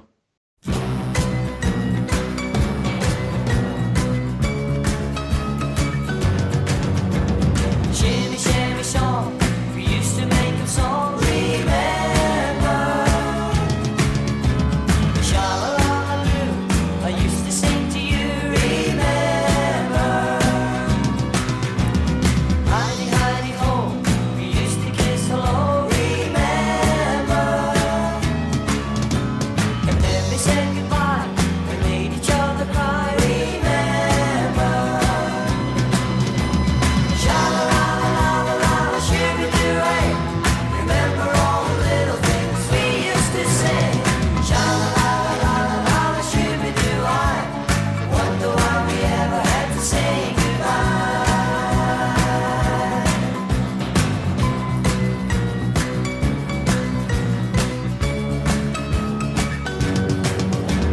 Sing and sang a song, we used to sing along. Remember? The sparkle in your eyes, like the starry skies. Remember? We would hum along to the beating of a drum. Remember? The band began to play, and we began to sway. Remember? Welcome back to the AFTN Soccer Show on CITR Radio 101.9 FM. Brought to you in partnership with recoveryfamilylaw.ca. And kicking off this part, get out your tartan scarves, your tartan flares, your tartan everything really. We've gone back to 1974. And the first time this year that we have played a song by a band that exploded onto the scene in 1974, the Edinburgh Tartan teen sensations that were the Bay City Rollers. They were huge in the UK. They were huge over in North America as well, as tartan took hold everywhere. They had released a couple of songs, but this was their big breakthrough record, released on January 4th, 1974. Remember, Sha-La-La-La. The song taken from their debut album, Rollin', that was released later on in 1974 in October. The single was a slow riser. Eventually it reached number 6 in the UK charts, which was their biggest hit to date of the couple of songs that they had released. This week, 50 years ago, in its 4th week in the charts in the UK, it got up to number 8. There wasn't really any new releases or new entries into the charts this week that kind of grabbed me. Elton John's Candle in the Wind was released, but not really the kind of song that we play in the show, so I kept the glam theme going there with Bay City Rollers, and I'm sure we'll hear some more songs from them over the course of our year as we pay tribute to the year that was 1974 in honour of the Whitecaps' 50th anniversary. Elsewhere, music-wise, this week 50 years ago, Suzi Quattro was still number 1 in the UK with the song that we played on last time's show, Devilgate Drive. Terry Jacks, who had been number 1 in Canada for 4 weeks, finally hit the number 1 spot in the US with Seasons in the Sun, and replacing Terry Jacks in Canada was Barbra Streisand's The Way We Were, which had been number 1 down in the US before. In Whitecaps land, though, from February 19th to February 25th, 1974, it wasn't the busiest of weeks, but the Whitecaps did hold open tryouts at Empire Stadium on Wednesday, February the 20th. 28 local players were invited along to the trial, and we'll talk about just a few of them in this little section. So among those 28 players that were invited along was Sam Lenarduzzi. The Whitecaps had been courting his brother Bobby, who was over in England playing with Reading. More on that in weeks to come. Sam was also a defender, and he had played on the BC provincial team since 1966 and was currently with Vancouver Italia in the BC Soccer League First Division. Sam eventually signed for the Whitecaps and went on to make 16 appearances that first NASL season, adding just a 1 assist.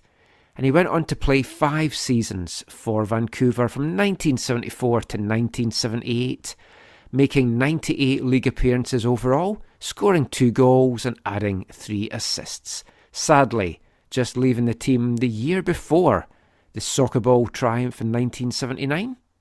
2 local college goalkeepers were also invited to the open tryout, Tony Chursky of SFU and Gary Weber of UBC. Weber was eventually signed as the backup for starting keeper Sam Newsome for that 1974 season.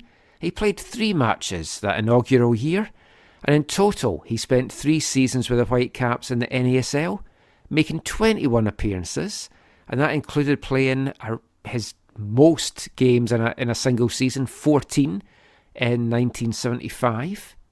Some of the other local players that were invited to the tryouts, or at least the ones which were mentioned in a Province article the day of the trials, were forward Chris Bennett. He was highlighted because he had scored the winning goal for BC in their Canada Games win over Ontario the previous summer. He was playing locally, and he was another player who signed on later for that first season in the NASL after the tryouts. And he just played that one solitary 1974 season with the Whitecaps, making 8 appearances, scoring 2 goals and adding 1 assist. He went on to play 3 further seasons though in the NASL, 2 with Seattle, 1 with Memphis, but never got another goal in the league and didn't score for any of those teams. A few days after the tryout, head coach Jim Easton jetted off to the UK for a 10-day trip to England and Scotland. The aim, to secure the talents of players currently playing professionally over there. Now, some of the players would be permanent signings, some were just for the summer. Who would they be? Find out soon when we go back for another week in Whitecaps land in 1974. So from the past, straight up to the present now, and the MLS season that kicks off on Wednesday as Inter Miami host Real Salt Lake. 5 o'clock Pacific time kickoff. Ridiculous in many ways to have a single game to kick off the season so many days ahead of all the other games, but of course it's Messi and they want the eyeballs on that, so that's why that is taking place. The rest of the games kicking off on Saturday. The Whitecaps getting a bye week as well, not in action until the following Saturday, March 2nd, when Charlotte come to town for their season opener at BC Place. Now, we were going to do a full Western season preview for this episode as well, but I thought I'll save that to next week's show, just in the build-up to the Whitecaps' first game. Also, will give us a chance to have our first look at all the other Western teams in action. So we'll bring you that on the next show. Either me and Zach might get Felipe on to actually do that one as well.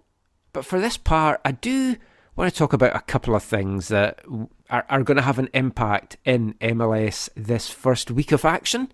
And the first of them, we kind of touched on it when it was first announced back in December, which is the various innovations that Major League Soccer have added to the league for 2024.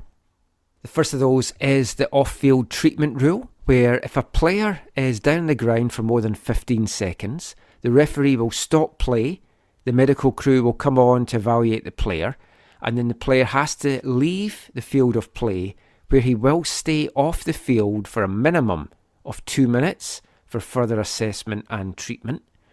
That, as with a few of these, was first implemented in MLS Next Pro midway through the 2022 season and then all of 2023.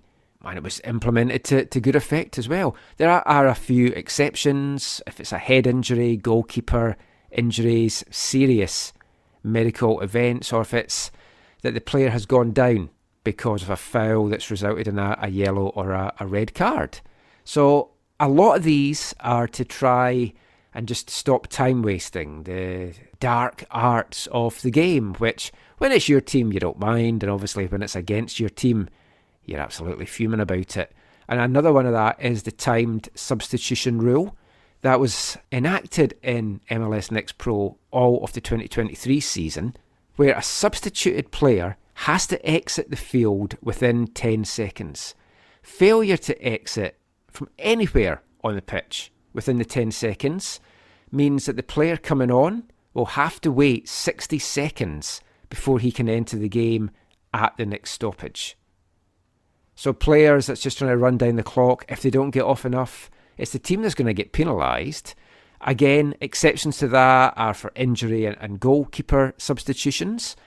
But throughout 2023, when it was getting used in MLS Next Pro, 99.7% of more than 3,200 substitutions were completed in the 10 seconds or less. In terms of players that's maybe they've both had to go off because of a head injury, collision in the box, a halfway line, just heads coming together, both players will go off the field at the same time and both won't be allowed to return to action. If one can't return and a substitution has to be made, then the first player can come back on. And the other two I really, really love. The first of them is in-stadium VAR announcements. IFAB have approved this, so VAR decisions will now be announced by the referee to fans in the stadium and viewers at home. We've seen that implemented well at some of the FIFA World Cups the last few years. It's really good. It lets everyone know what's happening. It lets everybody know what the decisions have been.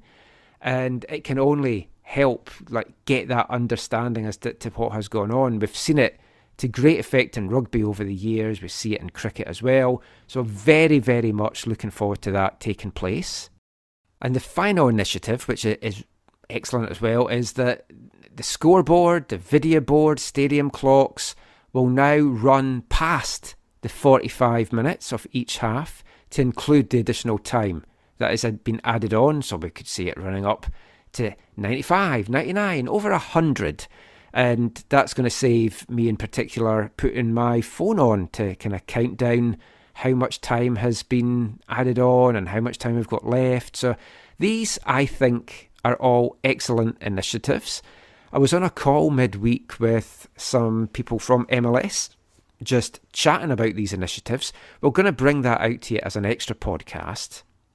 And one of the things that was mentioned on it was sometimes they're slow to take these initiatives because the traditional aspect of the game people don't like changed. Now, I am an old-fashioned, grumpy traditionalist, and I love these. I think it's excellent for the game. It's going to be excellent for those watching.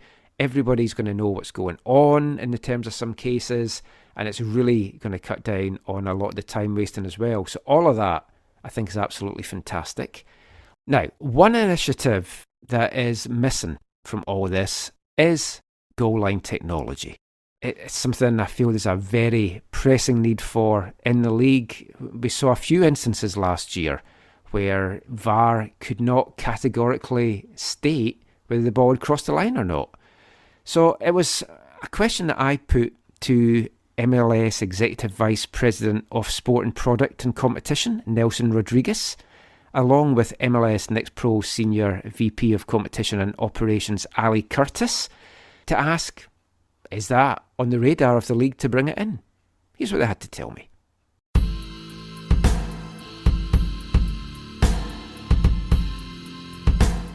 But I want to ask about an innovation that hasn't been announced, and I think it's one myself and many others have been looking for the league to bring in, which is goal line technology.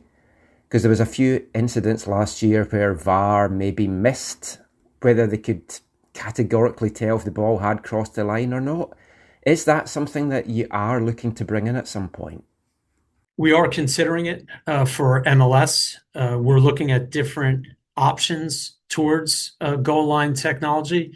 We're also looking at and considering semi-automated offside technology and looking at different options and different vendors in both of those. So it's something that we are strongly considering and continue to review and examine. I'll just make the point, since it affected the U.S. Women's World Cup team, and it's amazing that it didn't gain traction. They were eliminated on a penalty kick that goal line technology demonstrated as having been across the line, but it was across the line within the margin of error. So I think the U.S. showed great class in just accepting that, but we'll look at that. It's been on our docket for a few years and will continue to be closely examined. The other thing I'll add, Michael, to Nelson's point is, there are other areas of the game that we're looking to potentially implement new rules. We had a couple conversations with IFAB over the last couple months, and we've had numerous conversations with our on-field innovation committee about potentially implementing, some new rules or some new innovations within the game. I don't think that will modify any of implement new rules into MLS Next Pro for the beginning of this upcoming season. But you may see some new innovations, some new rules potentially in the summer, depending upon how those conversations go with IFAB and with our committee. But we're trying new things to the extent that it makes sense and we feel it's going to be positive. So yeah, more to come.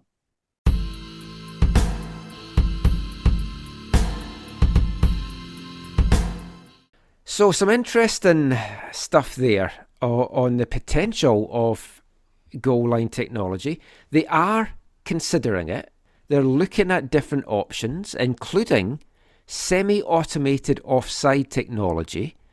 And they're looking at different options and different vendors for both of those things. They said it's been on their docket for a number of years and will continue to be. And it's something that they've got to address it, because we've seen it last year, and they mentioned there in the Women's World Cup, America, there was a did the ball cross the line, did the ball not cross the line, and ultimately America went out of the World Cup because of the decision. VAR can't tell those decisions, and it still baffles me that I was a session for it in 2015 when the Women's World Cup was here. They showed us it work and it seemed so simple. And all these years later, we've had all the VAR technology advancements, but we still don't have goal line technology in the league. Yeah, I mean, I think it's just a financial thing, and you'd think that with the windfall of the latest expansion fees, that would be something that they could easily choose to invest in to, again, help the credibility of the sport on the continent, right? And I don't know why they haven't done it. And is the cost that prohibitive? Yeah, I think cost is quite prohibitive because they have to get a lot of different cameras and a lot of cameras that they haven't got just now. Right. Now, I was speaking to our good friend Jonathan Tannenwald after the call, because he was on the call as well, and he pointed out that there's a potential issue in some of the NFL stadiums or the bigger stadiums because of where the camera placement would be. Yeah. And they might not actually have a place for the camera to go where they would need it for it to be uniform throughout the league. That would make sense. That I could see something like that saying, hey, we can't do it in these 6 stadiums, therefore we're not going to do it so it's an even playing field. But well, I mean, it's what they've always said about any rule changes. Like IFAB's always said, it has to be a rule change that it can be in the Sunday morning in the park or a Premier League game. That obviously goes out the window with VAR and stuff now, but so they can make exceptions. But yeah, I think it is just prohibitive, and the camera is a big aspect. But the fact that they're looking at it, and hopefully that and other changes might come soon, we'll kind of see what comes out of that. I I say this too, like in the CPL, I long for the day where the clubs can afford to have it as well. Like it's along with VAR, it's like the things you need to have, right? And so for the MLS, it's good to hear about your conversation with Tannewell because that makes a little bit more sense. Yeah. But hopefully they can find a way to overcome those obstacles. Now, all of those initiatives sound very well and good, and the onus on enacting pretty much all of those in the games is on the referees, of course.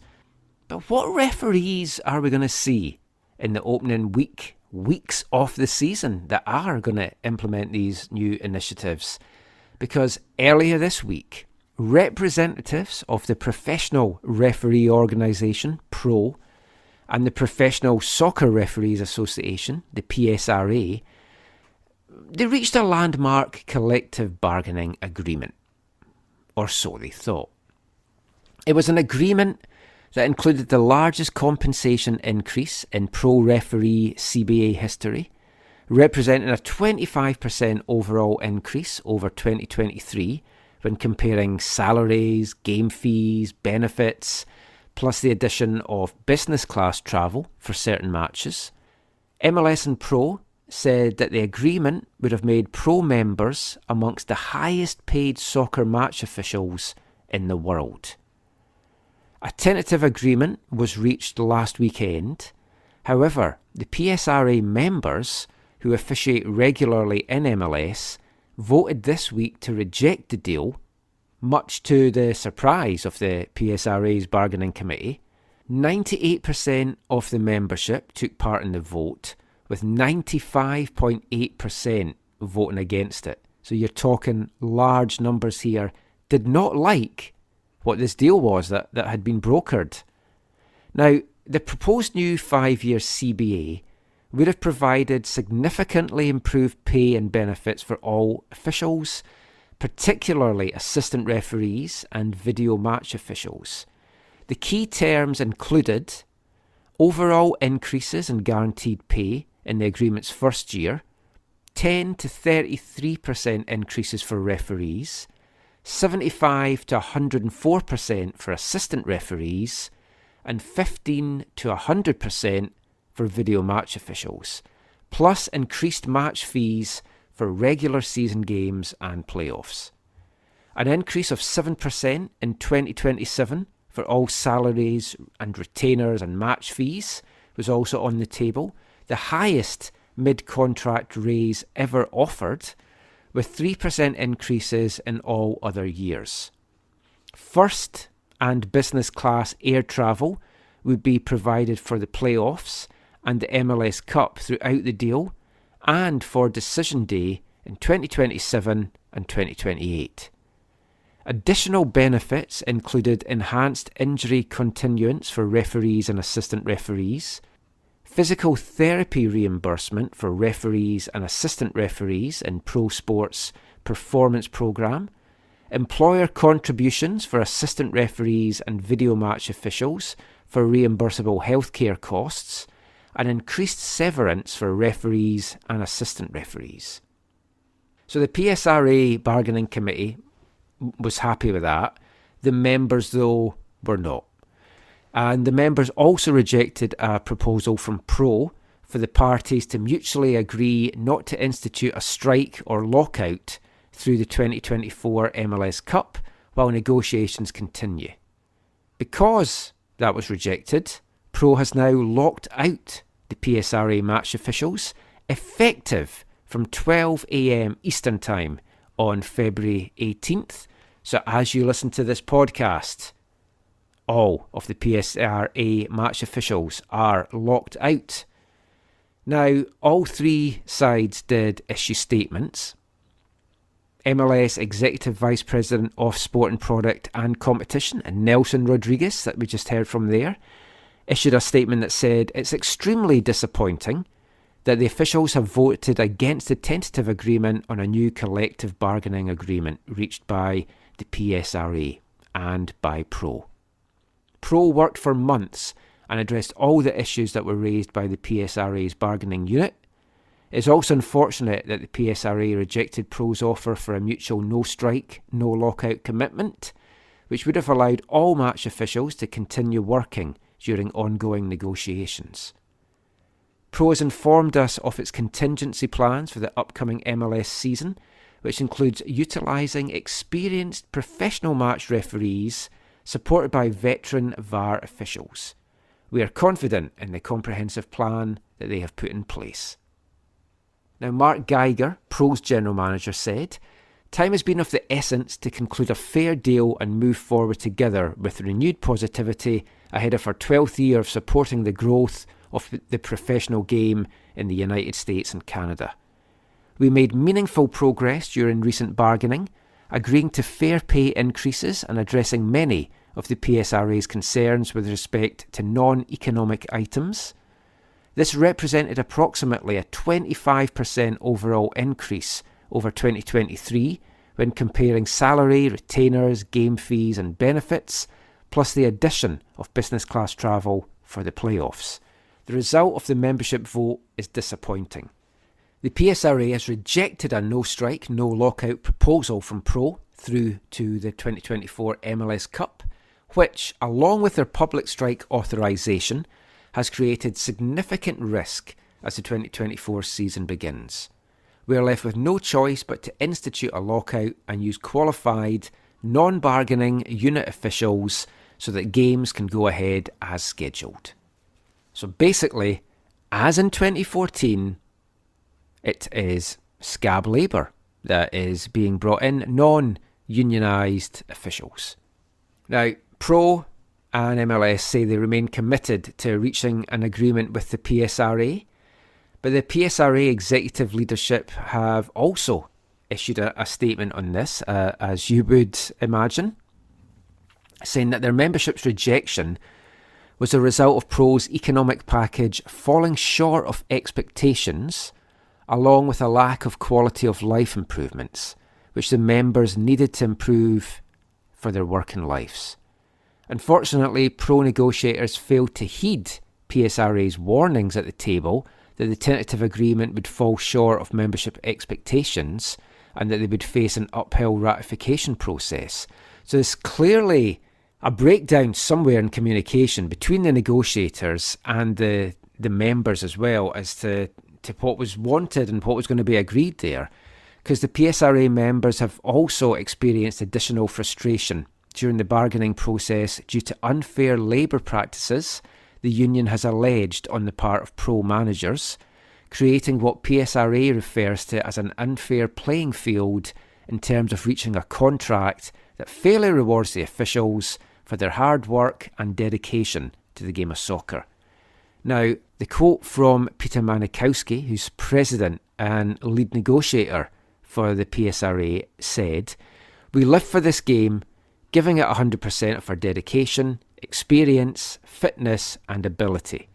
The skyrocketing growth of MLS has significantly increased demands on officials mentally and physically, and as such has increased demands on both our professional and personal time.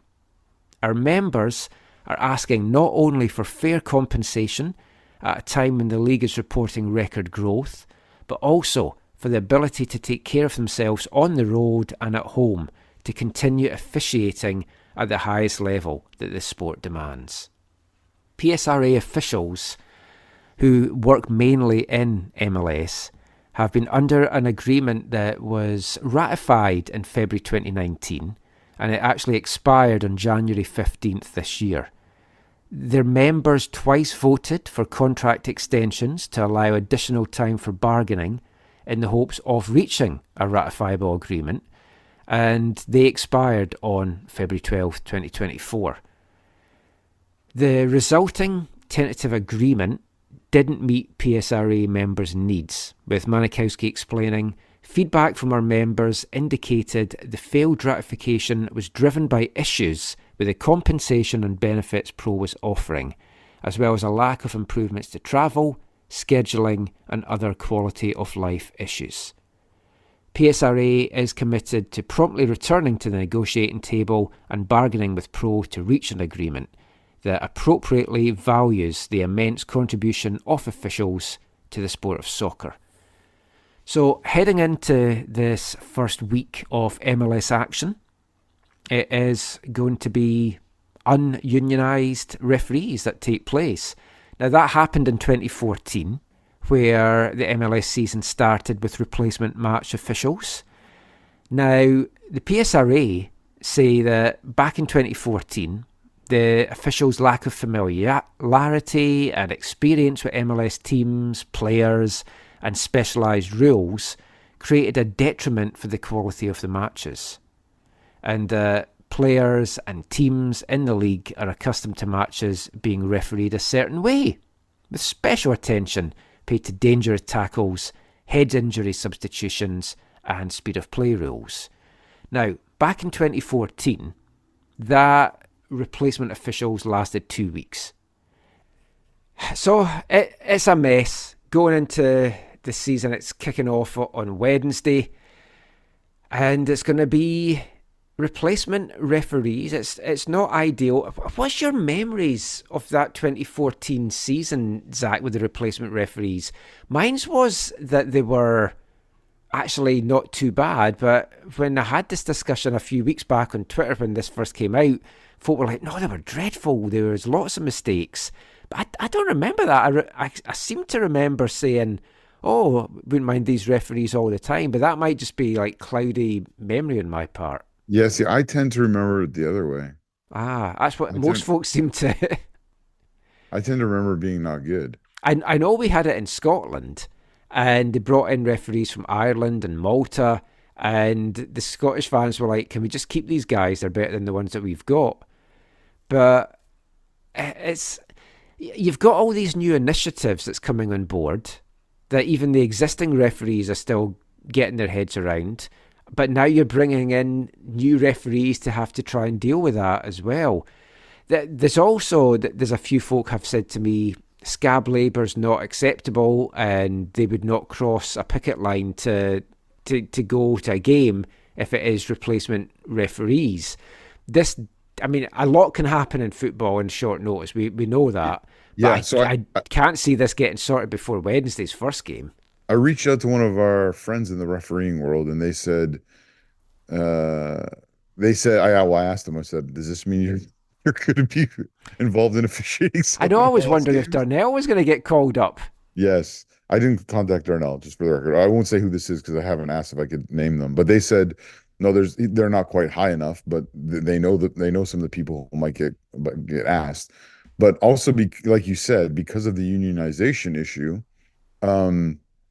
like last time this happened, they weren't unionized, right? Yeah. But now that they are, this person said that they think that means that pro will need to call up officials from even lower down the ladder than 2014. And so the likelihood is that the experience level, and therefore, I guess the quality in theory, will be even worse than it was last time. So who are these referees going to be? Are we going to see some young kid that's used to doing high school or elementary games in charge of a game with Messi on Wednesday? Well, it doesn't look that way, although I would love to see that. I think that would be absolutely fantastic. So according to sources in an Athletic article the other day, Pro has commitments from a total of 66 officials. Of those, 26 can be assigned as a centre ref or fourth official, and 29 can be used as assistant referees. Additionally, Pro General Manager Mark Geiger is going to dust himself down, come out of retirement, and will make himself available as a video assistant referee.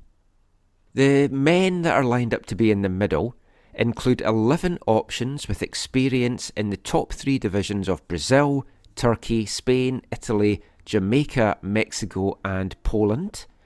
10 are former or current national referees in US soccer, and multiple were recommended and work in Division 1 college soccer. Now, it's also a little bit different in Canada. All the matches hosted by any of MLS's 3 Canadian-based clubs will be serviced by Canada Soccer. So it's going to be interesting to see if some of the refs I maybe know from watching in VMSL or League One might be taking the picture in charge of games here in Canada. Well, the other part of this is once you do that, then like does that mean like all the refs are kind of going to be localized then, right? Like, because you're not going to you're not going to go to the VMSL ref and be like, hey, we need you to ref in at Dead Bull Arena. You know what I mean? Like, are they really going to? No, they're going to say, okay, we're in this pinch for these months or whatever. Let's just have local people ref local. You would think, right? Like, Yeah, I mean, I'm making jokes about it, but it's like genuinely, you don't want to see scab labour brought in any industrial dispute. You think if it was your own job, how would you feel if they just brought somebody in? Because you feel, oh, I'm so replaceable, they can just go out and bring somebody in. But there's a lot of interesting points to this, like the fact that the PRSA negotiators thought this was a good deal, despite their members saying, we're not going to agree to this. And they said, here we go, this is what we've agreed to. And then they've overwhelmingly rejected it. This big communication breakdown there. But you look at, now you're obviously getting the pro and the MLS wording to this, but you look at what's being offered, and it seems very reasonable, and it's apparently going to make them some of the highest paid officials in the world, but they're wanting more work-life balance, and I guess maybe they want to referee more local games as opposed to like flying across the country or whatever, so they can get home to families and stuff.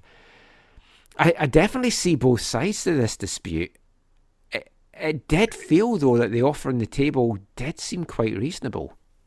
Yeah, I mean, but it's set up to sound that way, right? Yeah. Like, I know I mean, that's always going to... It was like with the TransLink dispute and stuff. It's like they put out... It's like, oh, they want a 25% increase, and folk are like, what?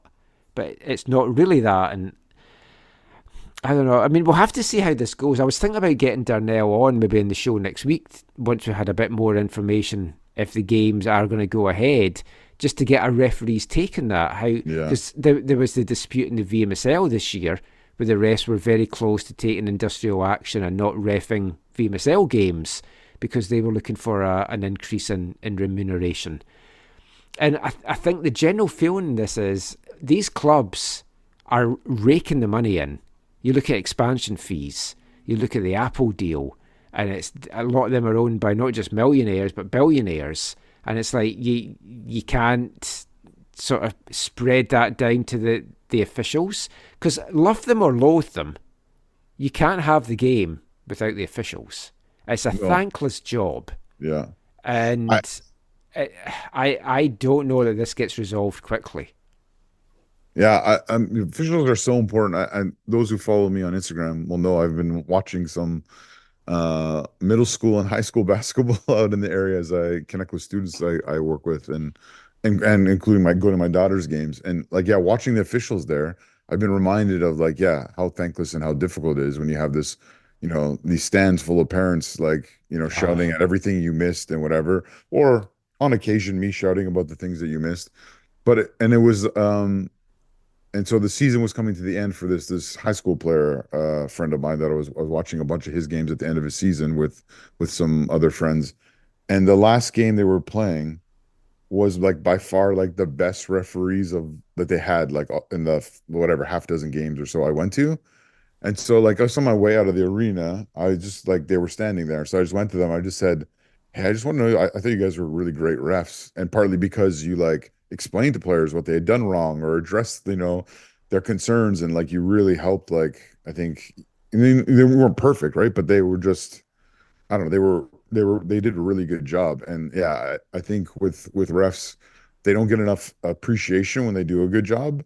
And they get a ton of abuse, as we saw at the end of last season, when they get things wrong or literally get in the way of things. I mean, I'm saying I don't see this solved quickly. I think if there's some disastrous moments, we could get this solved quickly. Look at this first game, Miami at home. Yeah. I mean, who knows who's reffing it? You've also got like the pressure on the refs, because they say they're going to be bringing in VAR experienced officials.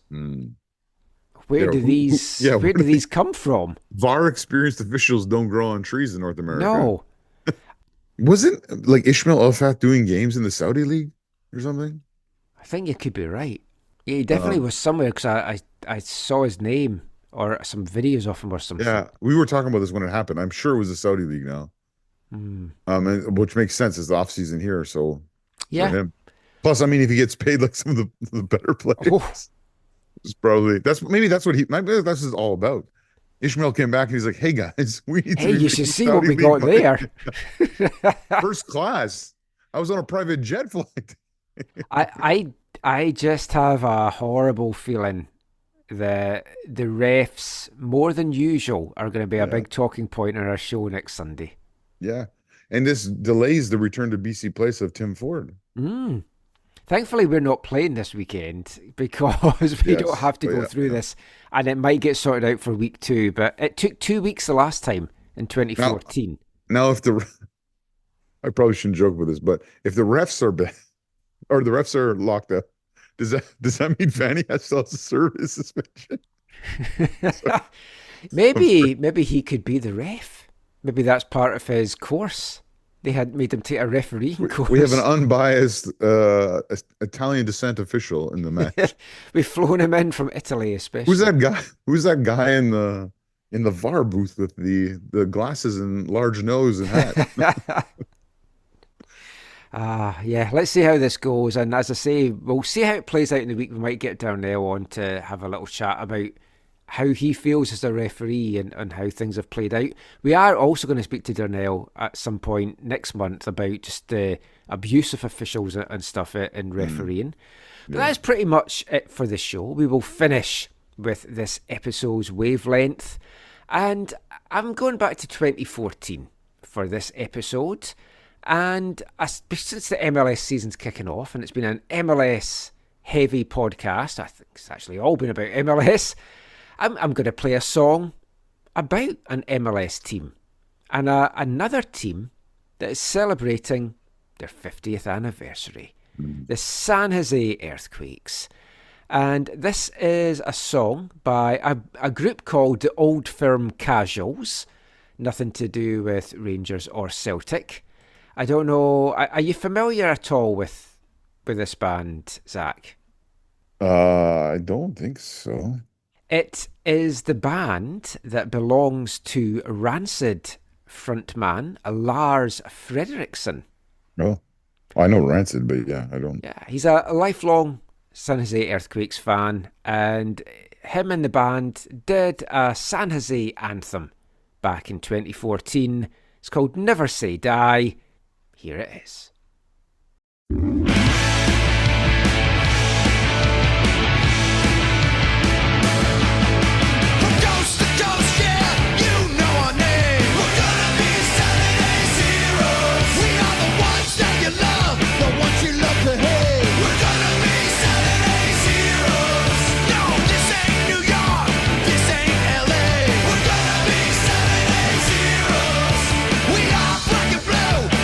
San Jose!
The old firm casuals never say die.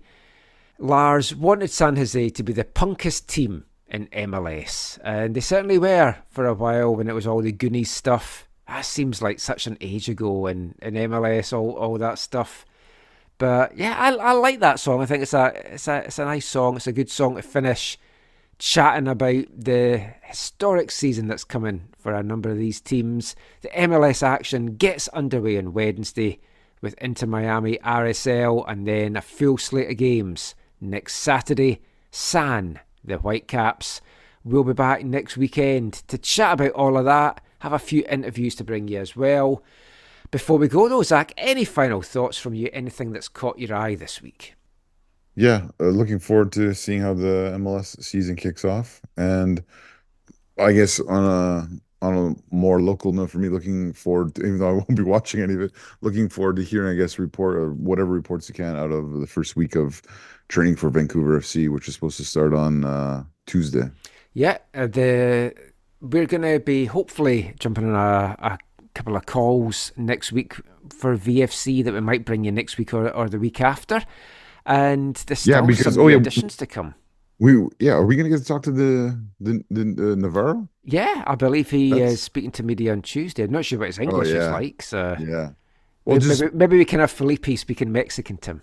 I knew you were going to say that. I'm excited to see. Obviously, last season the Sandoval signing turned out to be extremely disappointing, even though he did make some contributions.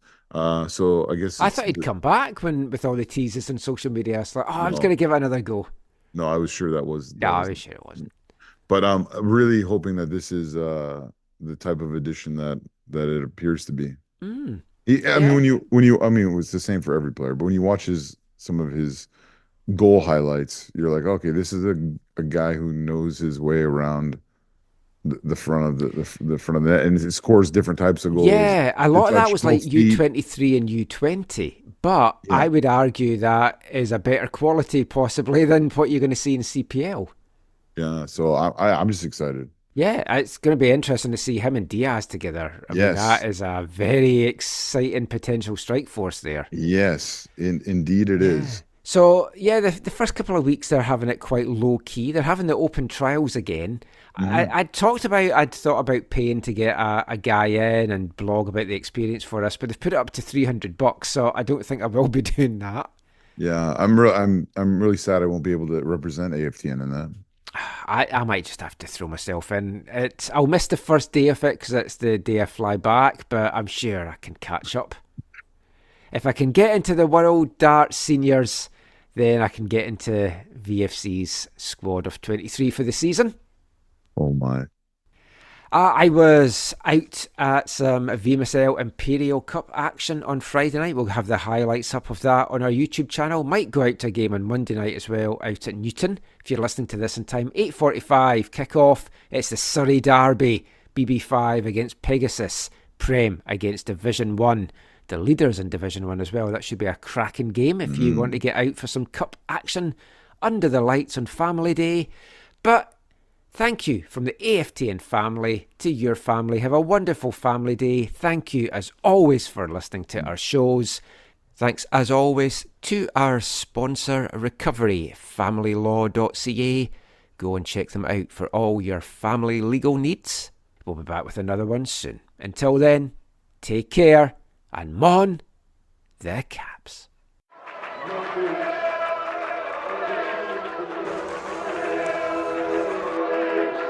Going to your first match is an experience you never forget. The atmosphere of what's going on around the pitch looks beautiful, and you always look and go, wow, I'd love to play here one day. If you get the bug, it's going to stay with you for life.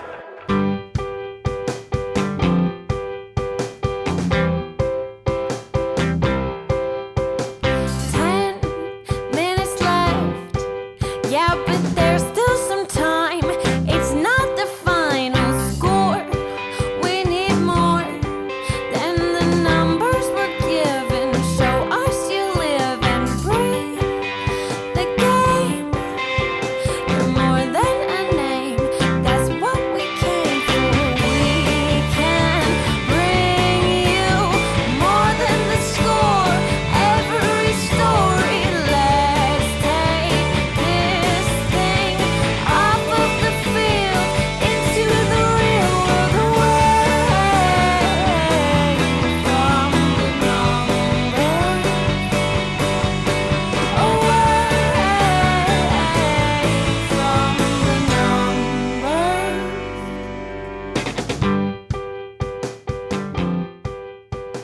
E